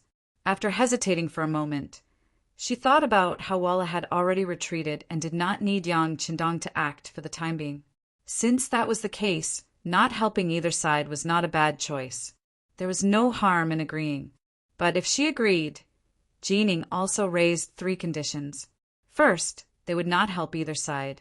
Yang Qindong was only the Duke of Loyalty and had no other authority. Even his previous position as the commander of the embroidered uniform guards had to be removed. Since he was going to retire, he might as well retire completely. Second, Yang Qindong was not allowed to interfere with Daizong's relationship with the mercenaries. Jin Ing was very clear on this issue. He even said that he already knew that the Duke of Loyalty and the leader of the mercenaries had a good relationship. Jin Ing thought that after she said all this, Yang Qindong would at least look embarrassed and would even give an explanation. Unexpectedly, young Master Yang had no intention of speaking at all. Instead, he continued, "Let's talk about the third condition." The reason Yang Qindong did not care so much was naturally because he had purposely revealed everything that Jin Ing knew. Based on the fact that he had a good relationship with the leader of the mercenaries, it was clear that Jin Ing was ignorant. In reality, it was not just a good relationship. They were the same person. All right, the third condition is that, since you are a merchant, you have to pay business taxes. This is also a matter of course. Of course, the great Ming army and embroidered uniform guards who have received the money will also protect the Yang family's business. Jin Ying's face was full of smiles. She seemed to be saying that if you pay taxes, you will naturally be protected. If you don't pay taxes, then sorry, but don't come looking for us when someone causes trouble. Yang Qindong had already considered the matter of paying taxes. He had even thought of a countermeasure. However, since Jin Ing had brought it up, he still had to fight for the rights and benefits. Oh, then how does eunuch Jin intend to collect the taxes? The Great Ming's laws require that agriculture be taxed at a 30:1 ratio, Jin Ing said in a probing tone. This was the result of a discussion with the Minister of Revenue, Jin Lian, the Minister of War, Yi Ming, and the Minister of Works, Shi Pu. The three ministers all agreed that if they wanted to curb Yang Qindong's development, they had to collect business taxes. In this way, not only could they obtain a large amount of money to fill the national treasury, but they could also hinder Yang Qindong's development. In the Grand Great Ming, there was actually someone who could earn money faster than the country. If they didn't use any methods to restrain him, it would be incredible. That's impossible. Yang Qindong shook his head straightforwardly. I will not accept a 30:1 ratio. Yang Qindong's reply was so straightforward that it immediately checkmated Jin Ing. His face was first filled with anger, angry that Yang Qindong's attitude was so resolute. But when he thought of the benefits that could be obtained from this matter, he immediately said, Fine, then I don't know what the Duke of Zhongdan's opinion is. How much business tax should be collected? Yang Qindong appeared to be deep in thought as he said, "Although the laws of the great Ming don't stipulate it, in reality, the rich and powerful don't have to pay taxes when they do business. It's just like how scholars don't have to pay taxes when they farm. Right now, you want to collect business tax from me. No matter how much you pay, it's not appropriate, right?" How could Jin Ing not understand the logic behind this? However, who told other people to do business and farm to support their families, but Yang Qindong was using this to develop his power? For example, the mercenaries he had hired were 200 people. According to the standard rate, it would cost 2 million taels to hire them. Looking at the entire Great Ming, there was probably no one else other than Yang Qindong who could take out this amount of money so easily. Even the imperial family would feel heartache if they took out this amount of money.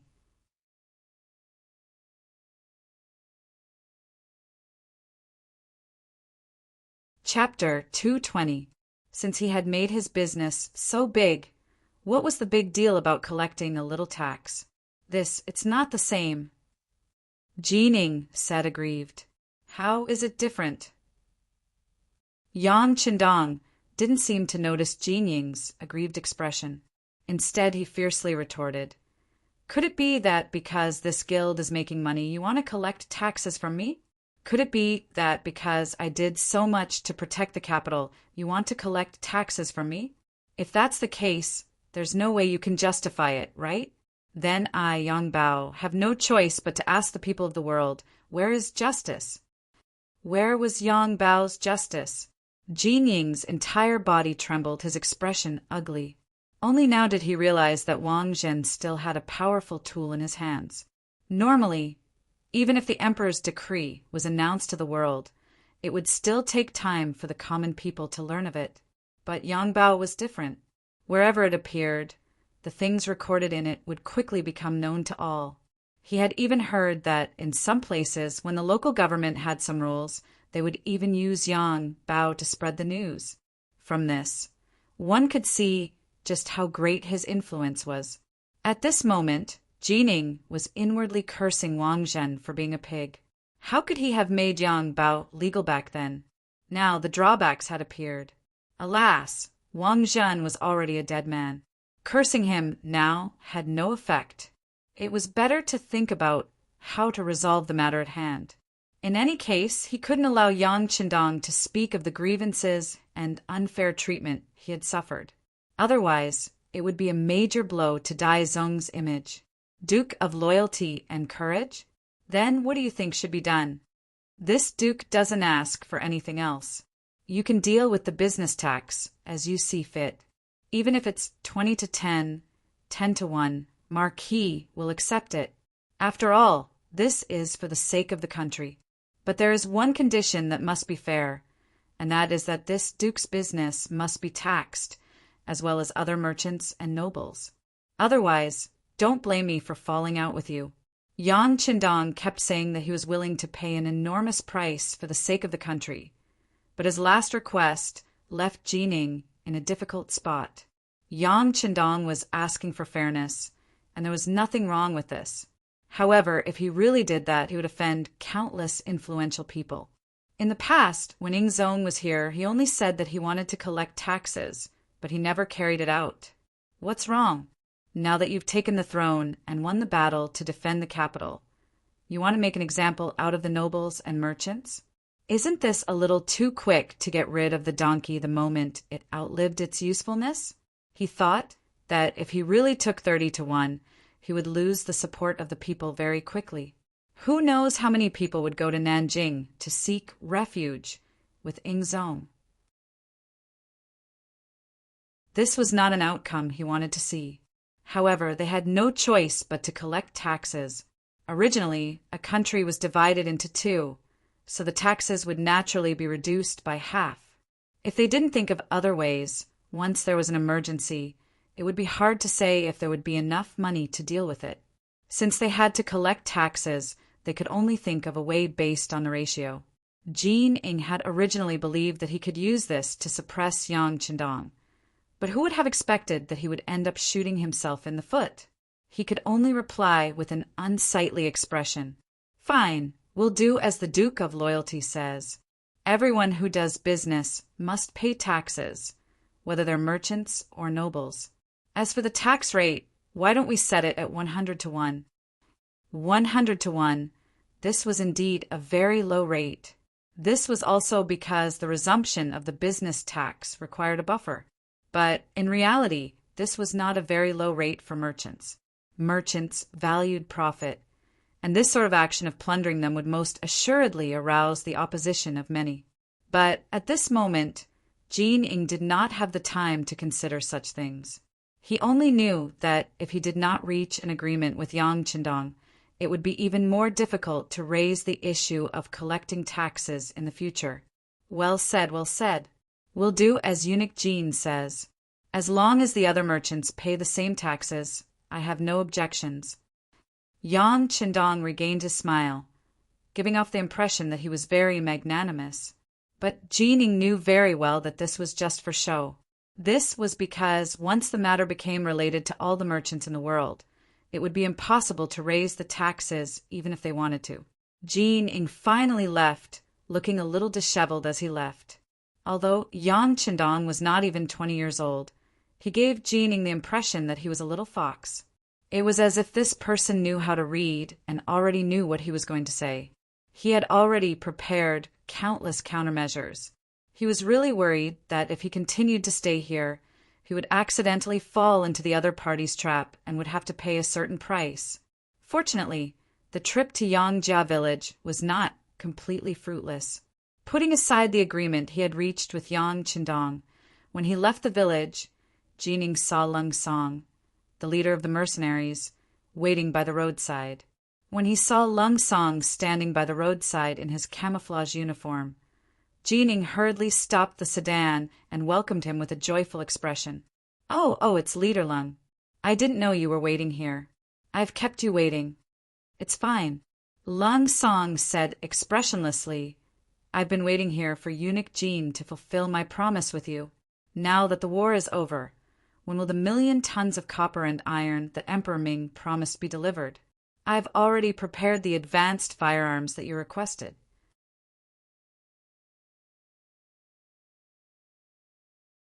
Unless someone is willing to pay several times the price to deal with you, we won't accept the mission. Lung Song nodded and then shook his head. In short, he had thrown out the benefits, but he didn't say that he was dead set. Good. If that's the case, Ming Emperor should be able to agree. Jing heard another meaning in his words. She had long heard of the high cost of hiring mercenaries. If it was several times the price, there probably weren't many people who could afford it.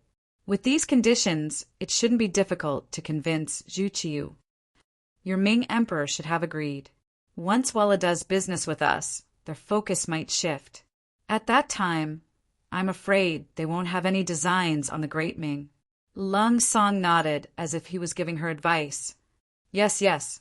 Jing nodded, then looked left and right. When she saw that there was no one around, she carefully moved in front of Lung Song and asked, Leader Lung, since Walla can work with your army, can we work together? Lung Song looked at Jing alertly. Eunuch Jean, I've said before that the Duke of Loyalty and our leader have a very good relationship. You shouldn't have such ideas. Even so, it's best that you don't say such things in the future. Otherwise, if you cause any trouble, even I won't be able to bear it. All right, I'll take my leave now. Lung Song left, leaving Jing standing there alone. Her expression changed again and again. She had previously thought that Yang Qindong's relationship with the leader of the mercenaries was not bad. However, from the probing just now, it seemed that their relationship was far better than she had imagined. It seemed that it was best not to offend this Duke of Loyalty in the future.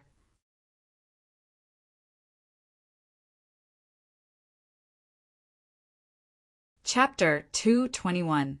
The defense of the capital was a victory. Walla's army withdrew from the capital, from the territory that had once belonged to the Great Ming. Everything seemed calm once more, and the hearts of the people in the capital calmed down. Zhu Qiyu's position as emperor had been secured. With Zhu Qiyu's position secured, Zhu Qijin became much more impatient.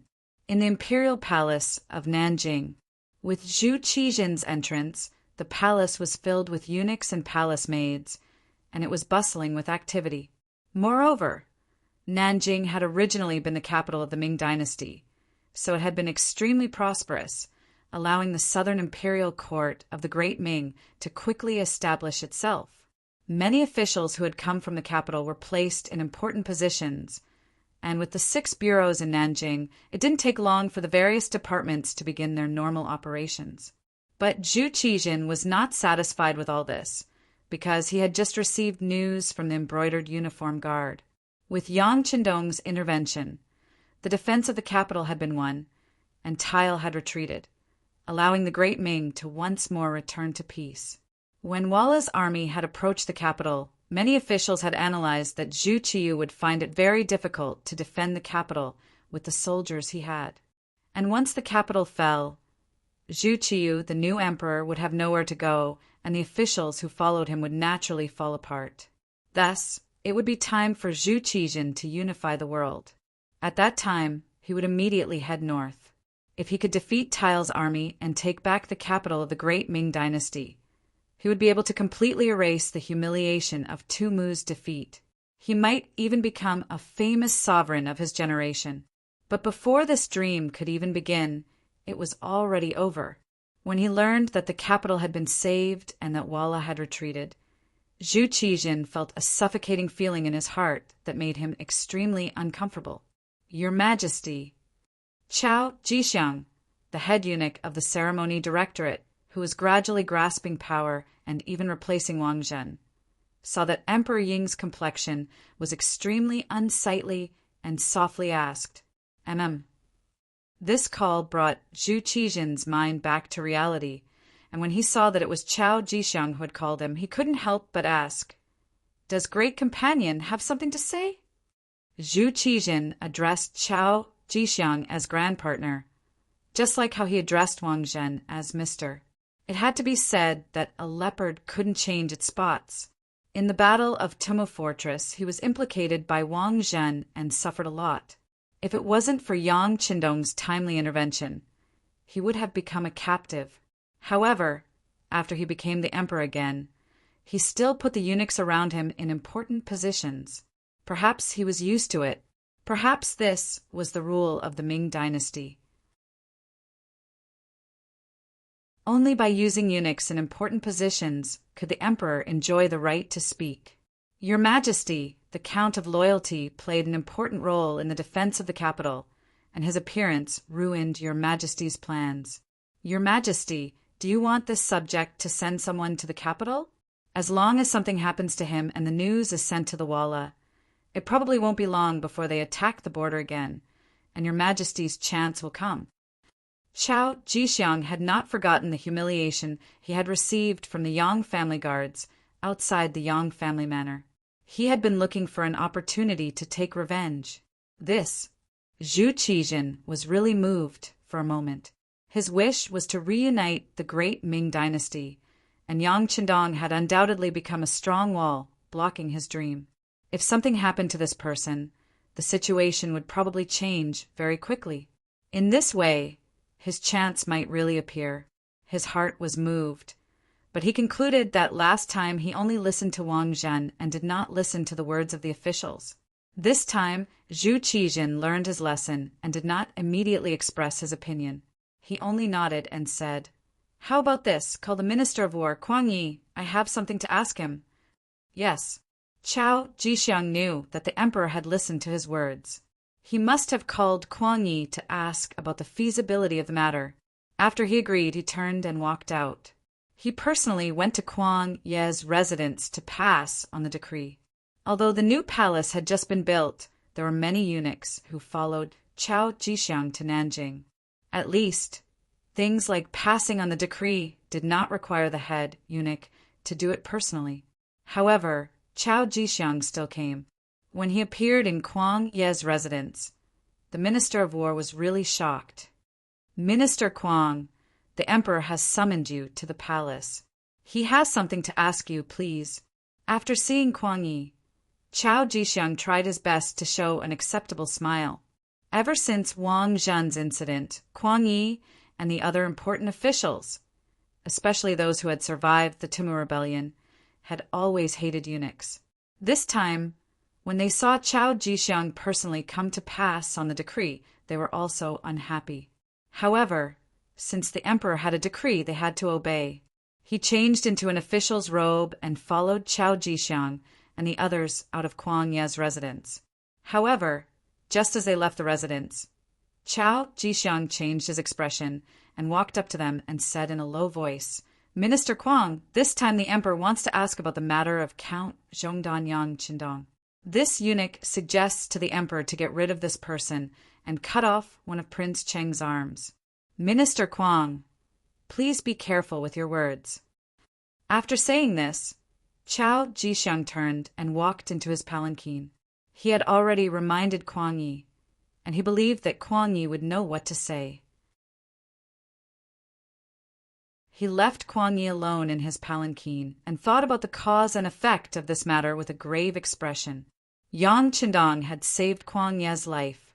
If they were officials in the same court, they should have been very close. However, because Prince Cheng became the Daizong, he came to Nanjing to be an official. Two emperors ruling at the same time. It sounded like a simple sentence, but there were too many things involved in it. Take Yang Qindong, for example. As the Minister of War, Kuang Yi had his own sources of information. He already knew that this person was first given the title of Marquis Zhongdan, and then given the title of Duke Zhongdan for his great service in the defense of the capital. However, Chao Jixiang still called him Count Zhongdan. From this, it could be seen that some of the decrees of the Daizong were not accepted by the Ingzong. They used to be officials in the same court, but now that they were serving different masters, the relationship between them had become a big problem. Kuang Yi had expected that they would meet on the battlefield sooner or later, but he had not expected it to come so quickly, and the first person to be his savior, Yang Qindong. Not to mention that Yang Qindong couldn't be repaid for saving his life. He couldn't let anything happen to Yang Qindong now. Otherwise, Ingzong might not be able to stabilize his position in Nanjing. He had just resettled his home in Nanjing, and he might have to move again. No matter how he thought about it, it seemed impossible. In the palanquin, Kuang Yi made up his mind. By the time he reached the imperial palace, Kuang Yi had already made up his mind.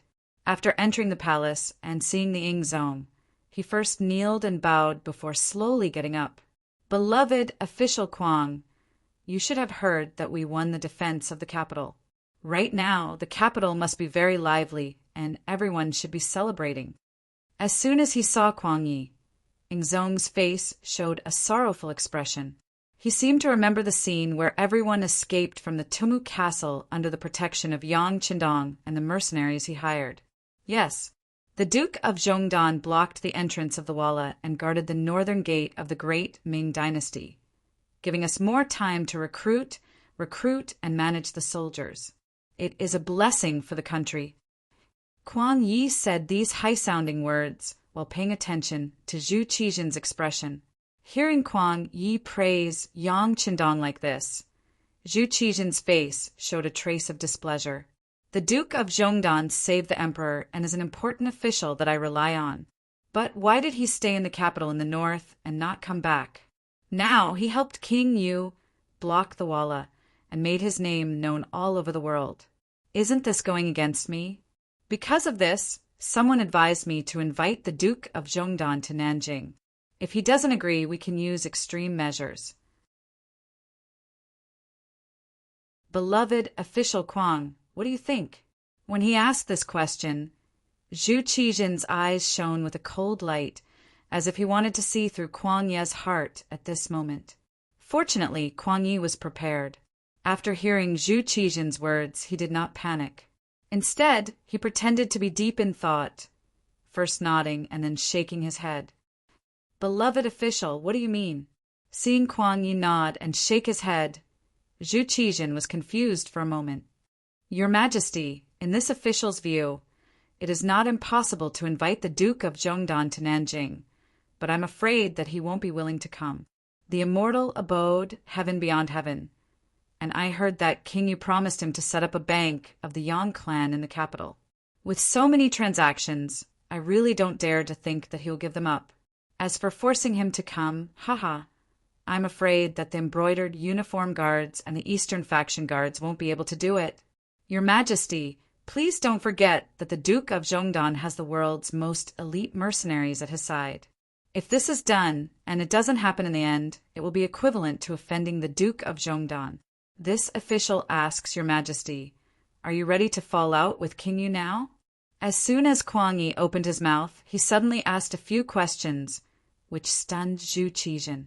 He asked suspiciously, Beloved official, what do you mean? Why do you invite the Duke of Zhongdan to fall out with King Yu?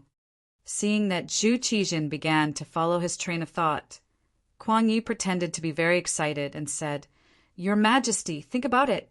What is the reason why we can coexist peacefully with King Yu now? Isn't it all because of the mediation of the Duke of Zhongdan in the capital?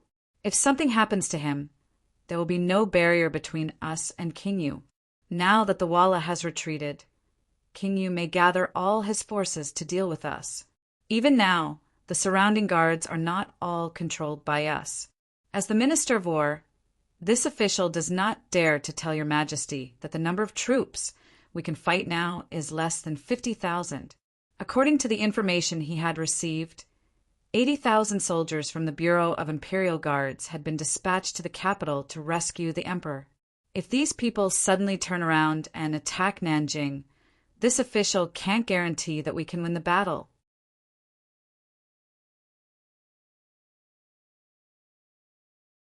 Chapter 222. There was no need for Kuang Yi to say anything else. He believed that Zhu Qijin would be able to figure it out. Sure enough, when Yingzong said this, his expression changed again and again. Perhaps it was because of the defeat at the Tuma Fortress, but he was still traumatized by war. He was truly afraid when he heard about it. Furthermore, with Kuang Ye's analysis, how could he still think about touching Yang Qindong?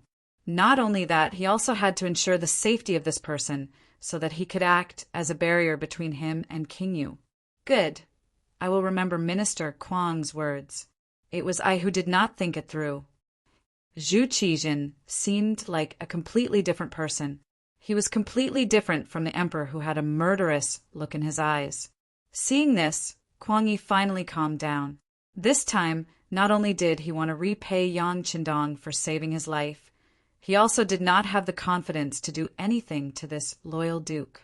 Think about it. Even the elite cavalry of the Walla were defeated by this person. How could he be so easy to deal with? If he couldn't touch the other party, he would be provoked to point the saber at Nanjing. If that was the case, he was afraid that this time he really had nowhere to hide, whether it was to repay the debt of gratitude or for himself.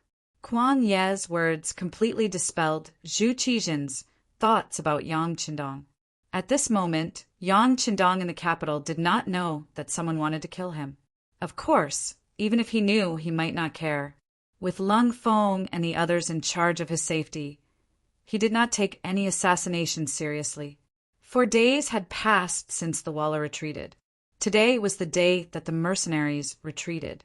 With Lung Song as the leader and battalion commander Xiao Feng as the second, the two of them led the 200 mercenaries of the 1st and 2nd companies out of the capital. The ones left behind were the 3rd company led by Teng Shan and the 4th company led by Wu Sheng. These two people were left behind to replace Xiao Feng. This was because Yang Qindong intended to promote them. By his side, he could learn more things. In the future, when the system grew stronger and needed more high-ranking officers, there would not be a situation where there was no one to replace them. When Commander Lung Song left, he took with him the 1 million tons of copper and iron that Daizong had given him. For this matter, he had hired several thousand commoners to push the carts out of the capital. After paying so much, Daizong received an item and a promise. The object was a Type 81 rifle and 30 rounds of ammunition.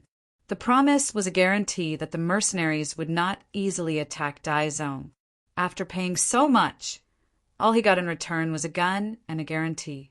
In the eyes of others, It seemed like he had lost out, and it was a huge loss. But in Daizong's eyes, it was worth it. With the first advanced firearm, with the ability of the great Ming Empire's firearms department, they should be able to make a second one. Once he had this kind of advanced firearm, he would not be far from running amok in the world. He would be able to reunite the great Ming Empire. A guarantee was equally important. At the very least, he didn't have to worry about others using mercenaries to deal with him. In order to obtain all of this, he only had to pay 1 million tons of copper and iron that he wouldn't be able to use in a short period of time. Of course, it was worth it. Perhaps this was what it meant to turn waste into treasure. Daizong was still in a state of ecstasy. He ordered people to hurry up and develop the Type 81 assault rifle so that they could produce results as soon as possible and benefit from it. At this time, the Yang Family Bank, which was opposite the Immortal Residence and Sky Beyond Sky, had opened for business. Since it was Dong Shui who made the move, it would definitely be extraordinary. 3 days ago, the Yang Family Bank had started to advertise the opening of the bank. There was a large introduction of the bank's function, and it promised that if money was deposited in the bank, one would be able to obtain extremely high interest rates. At the same time, it also sent out an invitation to ambitious businessmen who wanted to do business but lacked money. As long as you had something, whether it was land or houses, you could use it as collateral. Even if you didn't, you could also borrow money from the bank through a joint guarantee from 5 households. It also introduced the interest rates for depositing money in detail and also talked about some ways for people to borrow money. When the Yang Family Bank released the advertisement, it instantly attracted the attention of many people. In particular, the advertisement also said that in the first 3 days of the bank's opening, as long as someone deposited money, they would be given all kinds of small gifts. The more money they deposited, the better the gifts would be. For example, some people didn't have much extra money in their family and could only deposit 2 taels of silver at most. But even so, they could still receive a packet of toilet paper. The market price of this item was at least 2 taels of silver. In this way, it was equivalent to receiving 2 taels of silver for free. As for the 10 families with the highest savings, each of them would be given a divine object mirror. The first family would also receive 5 sets of extremely exquisite glass cups. Whether it was given away or sold, these were all extremely popular goods. With these as a catalyst, on the morning of the Yang Family Bank's opening, there was a crowd that blocked the nearby streets. Fortunately, there were people from the warden's office of the 5 cities here to take care of security, so there weren't any accidents. But when the time came, many people wanted to rush into the bank to deposit their money. There were also some people who stood outside the door to watch. Suddenly, the black cloth covering the Yang Family Bank was pulled away. Waves of golden light blinded many people's eyes. Originally, when they saw that the exterior of the Yang Family Bank was covered with a black cloth, some people thought that it was like the opening of the immortal abode. They thought that the exterior should be covered with glass, which made it look bright and transparent and also made it look high-end and classy. But who knew that the moment the black cloth was removed, there was indeed a thick glass, but inside the glass there was an uncountable amount of gold that couldn't be calculated. With so much gold placed together, it emitted the color of brass. Under the illumination of the sun, coupled with the reflection of the sun, it flashed a golden light, giving people the feeling that they were looking at a mountain of gold. Just as everyone was still shocked by the scene in front of them, Yang Qindong personally appointed the general manager of the Yang Family Bank, his cousin Yang Fu, with a big belly, walked out under the protection of 2 men in camouflage uniforms. With a big belly and a kind smile, Yang Fu was now a person who had experienced big scenes. Back when he was in Jianing, it was only because he trusted Yang Qindong that he sponsored a few times and cooperated with him a few times. Who knew that he would earn more and more money, and his value would also increase. Later on, when he came to the capital with Yang Qindong and managed the immortal abode and heavens beyond heaven, he increased his knowledge. In the past, when he saw a rank 7 official in Janning, his legs would tremble. Now, even if he saw a duke, a marquis, a count, or a rank 2 or 3 official in the imperial court, he could still act very naturally. It was because of Yang Fu's ability and his ability to adapt to changes in the environment that Yang Qindong handed the heavy responsibility of the general manager of the bank to him this time. At this moment, Yang Fu was like the Minister of Finance, controlling this business giant wheel. It could be seen that as long as Yang Fu didn't have any other thoughts and was able to follow in Yang Qindong's footsteps, his future achievements would be limitless. The moment Yang Fu stood out, he immediately attracted everyone's attention. Enjoying the attention of everyone, Yang Fu stood there for more than 10 breaths without saying a word. However, when the crowd quietened down because of his appearance, he coughed heavily and pointed forward. "Everyone, do you see that? The Yang family bank has sufficient gold and silver. This is where our confidence lies, and it is also a way to protect our depositors. You don't have to worry about whether your money will be wasted if you deposit it in the Yang family bank, because we have this gold as a guarantee. If you can't get your money back, then this gold will be yours. Everyone will make a profit and won't lose anything. Okay, we want to deposit money. We want to deposit money." The supporters who had been hiding in the crowd immediately shouted loudly. At the same time, they raised various amounts of silver and squeezed forward. It gave people the feeling that if they were a step late, they wouldn't have the chance to deposit money. The crowd was excited, and those who held the silver couldn't wait any longer. At this moment, there was no need for Yang Fu to make a long-winded speech, nor was there a need for him to instigate anything. The result was obvious. Satisfied, he turned around and walked into the bank. Following him was the army of savings behind him. In order to ensure that the business was done smoothly, they didn't let people wait for too long and showed efficiency. The entire Yang family bank took up a total of 3,000 square meters. With just this one move, they had to open up 5 or 6 large shops in succession before they could complete the task. It was all thanks to the previous battle that the capital was in a state of panic. This was why Yang Qindong was able to buy these properties at a cheap price. Now, they were all put to good use. In the 3,000 square meter hall, there were a total of 20 counters for depositing and withdrawing money, and 20 large bulletproof glasses were placed there. There were many bulletproof glasses in the warehouse that were prepared for important headquarters and vehicles. This time, Yang Qindong took out some of them. Since this was a bank, when it came to dealing with money, it couldn't be too much to guard against. In short, Yang Qindong wanted to show that not only could he guarantee his own safety, he also wanted to make sure that the scene was grand, so that every depositor could feel at ease and at ease.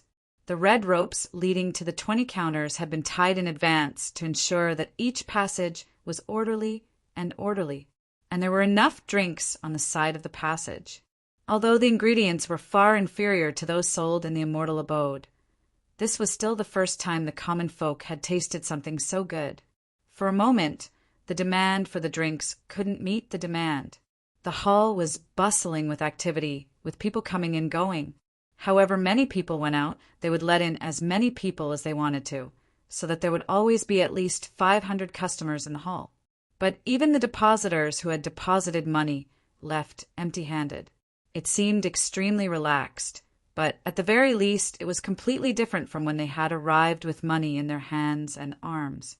But in reality, they were already carrying banknotes of various denominations.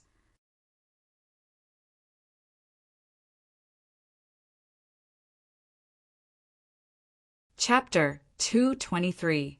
These banknotes were made of carefully selected coin paper. A picture of a soaring dragon was printed on it, and the colors were balanced. More importantly, these banknotes not only had words on them to prevent counterfeiting, but they were also reprinted and suppressed. On the surface, it was impossible to see.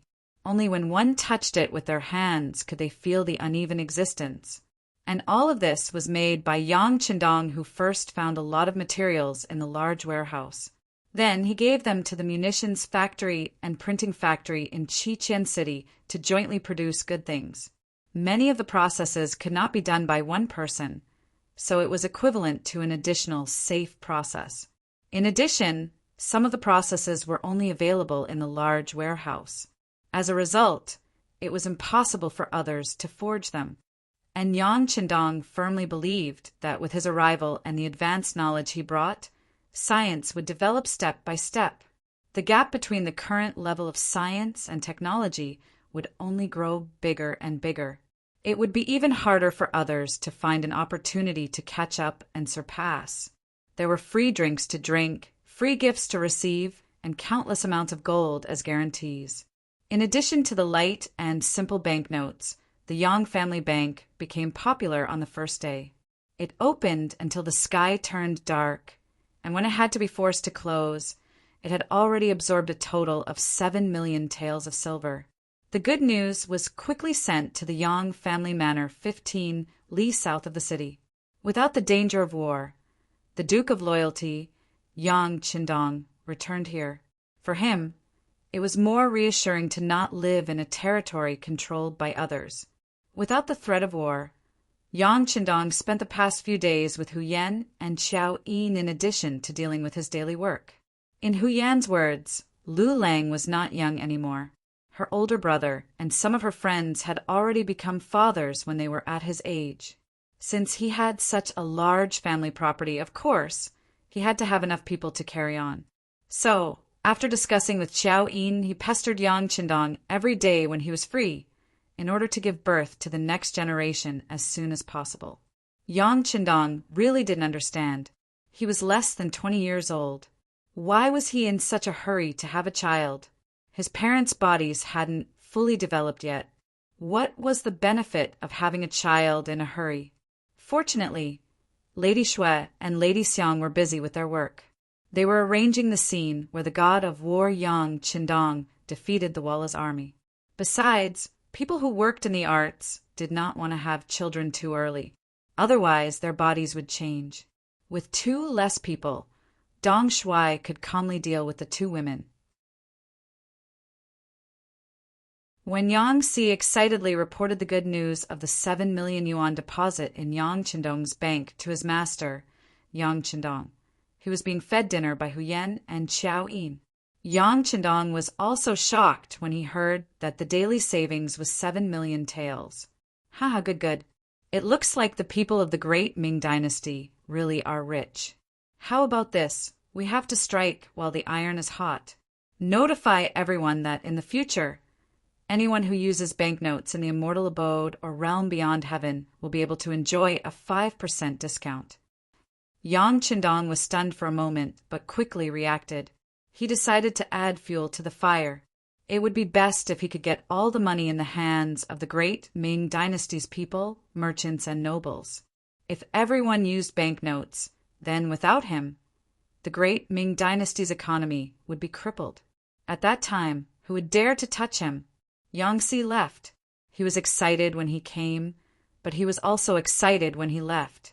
After he left, Huyen, who was feeding him, asked with a puzzled expression, "Sixth brother, what do we need so much money for? We even have to get a 5% discount. Who knows how much less income we'll get?" "Haha, housekeeper, you're quite competent." Yang Qindong smiled and scratched the bridge of Huyan's nose. This was his signature gesture of intimacy with his woman. Seeing that even Huyen was starting to care about the business, Yang Qindong wasn't displeased at all. Instead, he said with an encouraging tone, "Using money to make transactions is really too wasteful. If this thing is passed around for a long time, it will wear and tear. That's equivalent to wasting an infinite amount of money. In addition, it's too heavy to make transactions. Sixth brother, you're doing a good deed to reduce everyone's losses. As for ourselves, didn't you say that we already have a lot of money?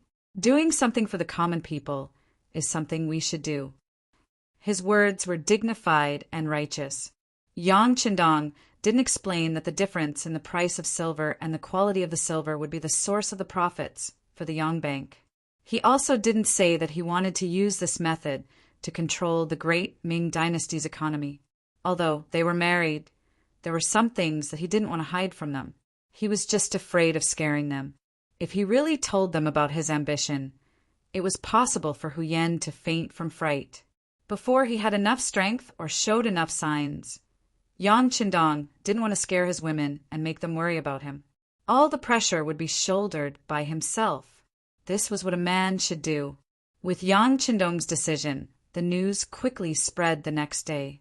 For a time, the merchants who were still hesitating whether to deposit money in the bank were shaken. They took all the liquid funds and began to deposit in the Yang Bank, causing the turnover of the next day to exceed 8 million taels. In just 2 days, a total of 15 million taels of silver had been deposited.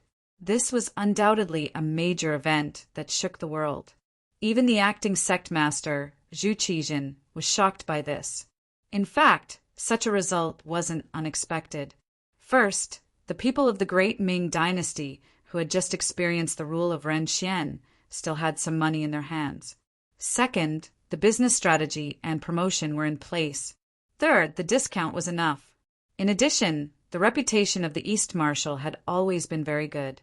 Opposite him were his businesses, immortal residence, and sky beyond sky. The traffic there directly affected people's judgment and trust in him. Not to mention, he also had the support of the emperor. Zhu Qiyu had deposited 500,000 taels of silver. The other ministers followed suit. Naturally, this amount wasn't that shocking. But when the situation was reported to Zhu Qiyu, he was still shocked. 15 million taels. This was close to half of the great Ming dynasty's national treasury. This wealth belonged to one person. How could he not be shocked? The original great Ming dynasty's national treasury had experienced the efforts of several generations of monarchs. There was indeed some savings. However, the great Ming dynasty lost the Battle of Tumu and lost a lot. Later, when the two emperors ruled together, Emperor Ingzong took away some of the money. In addition, they spent a lot of money to hire mercenaries. Over time, they were only spending money. It was no wonder that the amount of money in the national treasury was gradually decreasing. In the palace, Zhu Qiyu made a difficult decision.